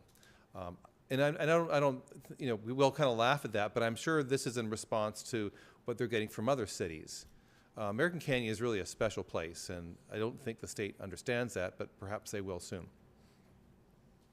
So among the comments that we did get from the state, there were 3 that suggested changes to our zoning code, like the ADU ordinance, another small change to our emergency shelter parking requirements, and they took exception to our nearly 30-year-old general plan growth control goal. So looking at these individually, I'll start with the emergency shelter. What we were informed as a comment on the housing element is that our zoning code requires parking for residents of an emergency shelter. To my knowledge, we don't have any emergency shelters in the city. Nevertheless, the state said you can have parking requirements for residents, but you have to demonstrate to us that the combined parking requirements for residents and the employees can't exceed parking requirements for anything else that you might allow in the same zoning district. Well, we don't have that sort of formula for calculating parking for anything else. So it's an apples to oranges comparison that if one were to try to do, probably would come out with some kind of gibberish that the state wouldn't accept, and then say, look, you're not making any sense, strike the parking requirements for residents. So rather than go through a whole lot of sort of minutia pseudo math, we'll just strike the parking requirements and call it a day, and exceed the state's expectations that we'll just take care of it. As opposed to making some kind of weird promise or some odd math, and then still have it hanging as a housing element program. So that should respond to that comment in a very definitive way, and hopefully pleasantly to the state. And the moment we have an emergency shelter in town, we can revisit the parking, correct? Well, we'll see. We'll see. The city does contribute to the very good work of Adobe Services in Napa, and they do operate emergency shelters. And I know that we're very much plugged into partnerships with very good and experienced agencies in a continuum of housing service care. And so, anyway, as an aside, so the city is really stepping up and doing its part. So it is something that ultimately state law requires us to do. Let's just rip the Band-Aid and take care of it. The second item is, of course, the accessory dwelling unit ordinance. We do know the state law changed. The state did go to the trouble of telling us what to do to make our ordinance compatible with state law. So rather than say in our housing ordinance as a response, we promise to do what you tell us to do sometime in the next 3 years, we'll just do it now because we know what they want. And then they should be, once again, pleasantly surprised and scratch it off the list. Thirdly, the state pointed out that the Housing Crisis Act of 2019 prohibits cities from limiting dwelling units, largely moratoriums and caps on housing units. And so they pointed to our general plan policy that says that we will limit housing caps based upon state highway road capacity, which 30 years ago might have made sense, but we actually can't do that. That's a state highway, they control it. And it's really an old plan that probably was a great idea at the time that has, we were going to strike it anyway. And it was acknowledged that way in the housing element. And so what the state suggests we do is that we analyze every single policy in the goal and determine whether or not they limit housing. Well, we know that's what it says. So rather than go through, once again, a lot of minutia, only to have the state tell us, see, you proved our point, you must remove your goal. Let's just remove the goal and move on. Removing the goal itself doesn't eliminate the need and the ability of the city to manage its growth. That's accomplished through our general plan, consistency among the elements. We have implementing programs. Our Public Works Director is working on one probably right now. A lot of these programs are ways in which we manage our infrastructure and our growth and our carrying capacity to have a complete city. As we were sort of talking about somewhat tonight, the California Environmental Quality Act analyzes all of these issues.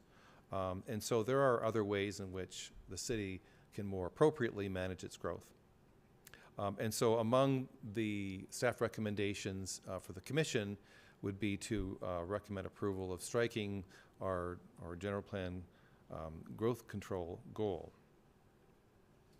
So that's kind of a quick rundown of the three different things: the parking standards for emergency shelters, updating our housing, accessory housing unit standards in accordance with the work the state did for us largely, and then striking the growth control, the 30-year-old growth control goal that didn't really work anyway. And all of these things were already acknowledged in the housing element as items that were going to be followed up on in the course of implementing our housing element. And finally, before I'll stop talking, when the housing element was presented to the council and the planning commission on January 31st, we said we're not a city that sits on its hands. We have a plan, it's adopted, let's begin implementing it. And in many ways, these are items that were identified in the housing element, and so true to our word, we're implementing our housing element, and we're just not wasting any time over it. So this is a public hearing, so perhaps the public might have some comments on this. But that's my presentation. I'm glad to answer any questions you have. Thank you, Director Cooper. Do we have any comments by the commission? At this time, I'd like to open public comment. We don't have anybody raising their hand online. If you are online and would like to comment, excuse me, please raise your hand at this time. Going once. Going twice. There's no public comment. At this time, I close public comment. Okay, can I get a calling for a motion?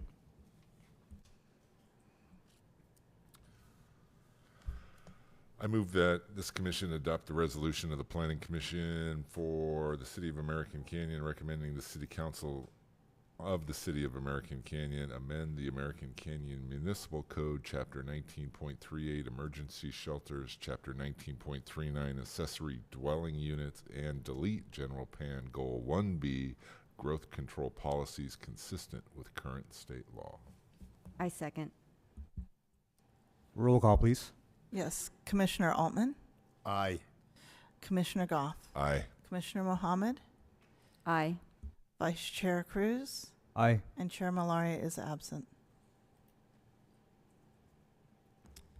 Okay, next item, moving on to management and staff oral reports. We have active planning projects. Director Cooper. Thank you, Chair Cruz and Planning Commission. We've been very busy in the Community Development Department and with our partners in Public Works. You can hear them working as we speak. Thank you, Erica, for being here tonight. Really appreciate he was here to support any Public Works questions that might have come up with our prior public hearing. I'm just going to talk about some of the highlights. on our list, on the first page, number 1, we have a new application. Recently at the Planning Commission, with the hotel at the ruins at in Watson Ranch, there was a condominium project design permit application. In order for that to be a condominium, the property must be subdivided for condominium purposes, and so we recently received the subdivision map to subdivide the property for condominium purposes. So that's a new application that was just recently submitted last week, and so it's being reviewed by staff. We did get a new application to re-image an old building on Highway 29. It's just north of the Fran Limos Bridge on the left-hand side, 5555 Broadway. And so it's characterized by a single-story building with a very, very wide driveway and some trucks in front. And so it has some new owners, and their plan is to spruce up the appearance, refresh the sign program, and there's an enormous, largely unused rear area that they would like to use for outdoor storage. And so that's a new application that was just recently submitted, and we did have a pre-application with this applicant with their questions on how we might process and consider what they like to do with the building. So we have a bit of a head start on that. Ultimately, this would come to the Planning Commission for review. Do we know what outdoor storage they're looking to store? I guess I goods? would say it wasn't clearly defined. Okay. But they assured us there was no traffic impacts. So we're evaluating all of that. Let's see, on the bottom of that, Paintball Jungle, we have a pre-application for them. They're just understanding what we might need in the way of a conditional use permit application for Paintball Jungle. We all know and love the business. It's been there a long time, but zoning does require a conditional use permit, and there isn't one today. So we've been working with them on what it might need. It's really a very kind of unusual. It's not really one that's sort of one size fits all, because it's a very special, unusual use. So we provided some comments. I think we're very close to setting the expectations of what's needed. This would come to the Planning Commission for a review. Item number 8 on the top of the next page. The promontory at Watson Ranch subdivision. This is single-family homes for 216. And unlike the other homes in Watson Ranch, this one is the applicant is intending to have an optional accessory dwelling unit built within the house. So a lot of homes have bedrooms on the first floor. This would sort of use that space as an option for the buyer to turn it into an accessory dwelling unit, which is very common in a lot of cities. I've seen it in many places. Just haven't seen it a lot in American Canyon. So I think we just recently got a resubmittal for that one. On the third page, item number 14, the Giovanoni Logistics Center was approved by the City Council on Tuesday. And so that's a big milestone. Let's see, the residences at Napa Junction, that's 453 apartments just north of Canyon Ridge. The city attorney has been working with the applicant's counsel, and we've been corresponding with the architect, and we have I think we've worked out the environmental review for that. It will require an environmental impact report. So that's a very intensive level of review, and so we're sort of ironing some of those details out. On item 17, the Sun Square mixed-use building, I think that one is ready for your meeting in April. So it's exciting to see. This is a mixed-use project, and that's, I think, maybe be the first one where you have mixed use in the same building. You can say, the Napa Junction Center is mixed use, but it's like vertical mixed use. You got one here, and here. This is like offices and residences in the same building. So it's a small project, but it's we have a soft spot for mixed use. Let's see. Way over on page 6, under major building permits, item 12, Watson Ranch Artisan Project. Yesterday, the first residences got their occupancy. Nice. Maybe the Chamber of Commerce will have a ribbon cutting, I don't know, but yeah, it's 3 Encore. So I think that's a great street name because there'll be plenty more to come. So Encore is kind of, I think, well named. Try to hurry up. Let's see. Under major city initiative projects, the comprehensive general plan update, we have the administrative draft environmental impact report from our consultant for that. We're reviewing that right now. So that's to come, hopefully before summer. Of course, we all know about the sixth cycle housing element, and we're working on responses to the state with their letter. On the Paoli-Watson Lane annexation, the environmental impact report for that has been released for public review for 45 days, so that's another really nice milestone. Yes, it is. The annual housing element review, of course, the Planning Commission saw that at your last meeting, and on Tuesday, the City Council received William's review. He's accomplished the housing element income tax form on time. Unlike the IRS, the state does not offer extensions. And then, of course, we have our housing element, or rather our accessory dwelling unit ordinance update. So those are some of the highlights we've got for you this time. Director Cooper, I'm looking at the major regional projects, item number 2, which is the Regional Working Group on Climate Change. Can you speak about that a little bit? That is a group that we have a subcommittee of council members that attend, and I don't have a good up-to-date status for you, but I will find out and get you an update on that. At the same time, I get the update on wet wood on housing and other buildings. Do you know which? It's a great one. I've always wanted to. Which city council members sit on that? Vice Mayor Washington and Council Member Joseph. Okay, thank you. So I have a question. I saw on Facebook that there was going to be a Bonito Pokey that was going to come to town on Broadway, 3419 Broadway. I believe that is the suite where Crave Restaurant was. Okay. So nothing to do with us. It would be.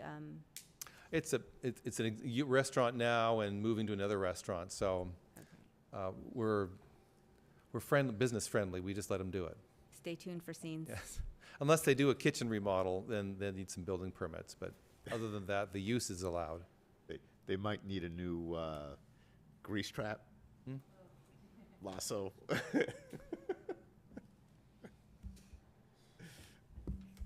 Any other items from the commission? Yeah, please. Oh, I do want to do a shout out for William and our code enforcement officer, Tiffany. I had meant to include that in my presentation. They were at the high school last Friday and gave a nice presentation to several classes on the wonderful world of code enforcement.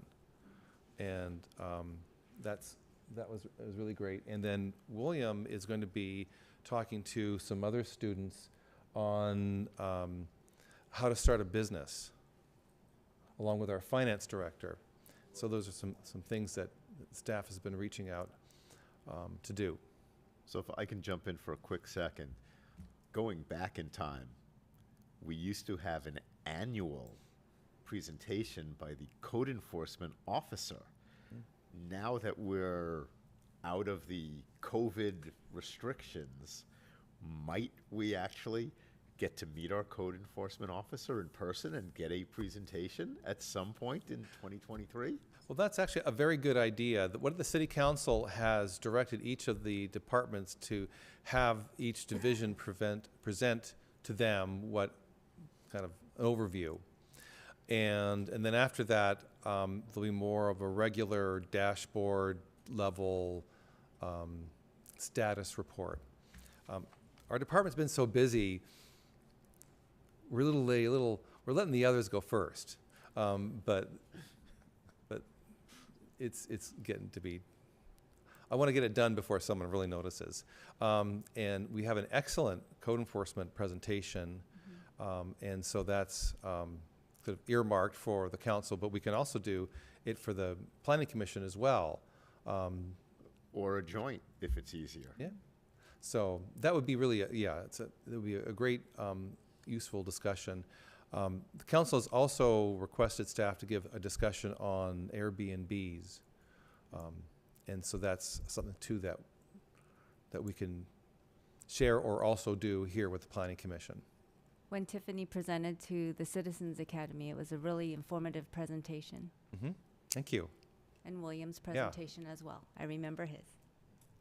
Thanks. Yeah, I was really proud of our staff. Each of them had a role in the Citizens Academy, and I thought they did a great job, as they did also recently, too. All right, any other items, commissioners? Yeah, I do, please. Please. I also wanted to thank William and Tiffany for their presentations. I caught a little bit of it, a lot of pictures, which was good, about code violations, and the kids were like, what? But it was good and interesting. I know our students took a lot out of it, as usual, to all the city staff who comes and presents to the high schools. It's been exceptional and always high praise. I do want to follow up, again, I mentioned it last meeting.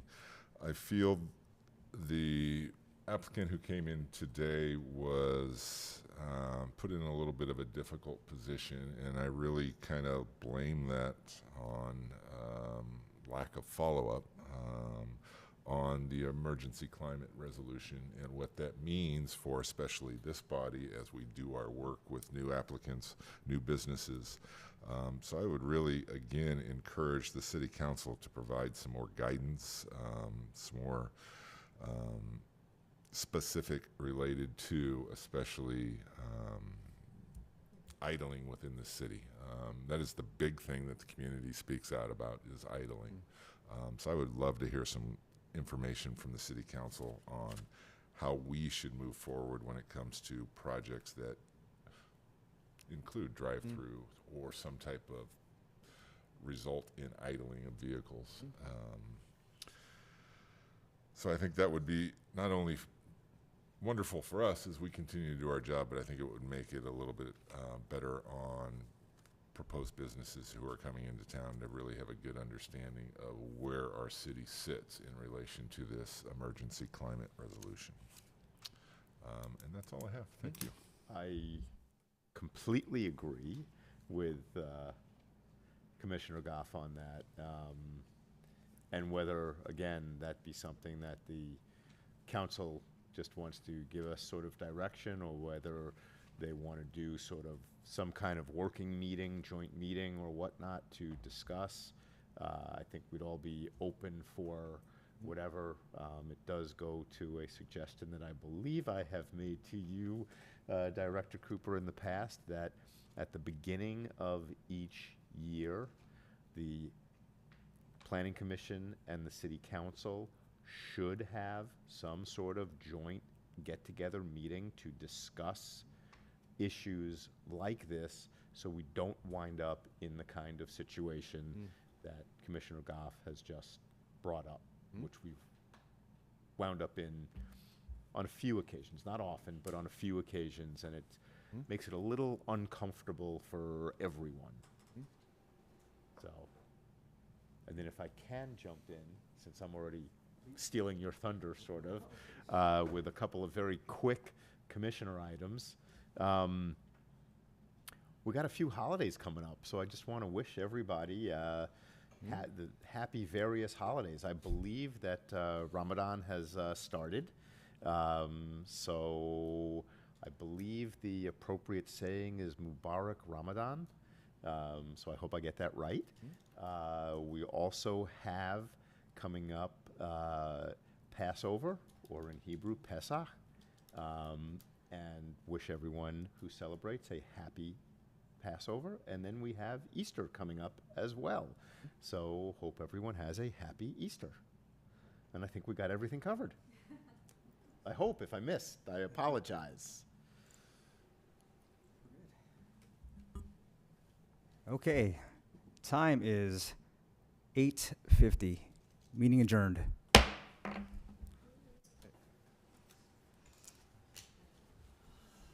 Well done. Thank you. Well done. You're no longer a burden.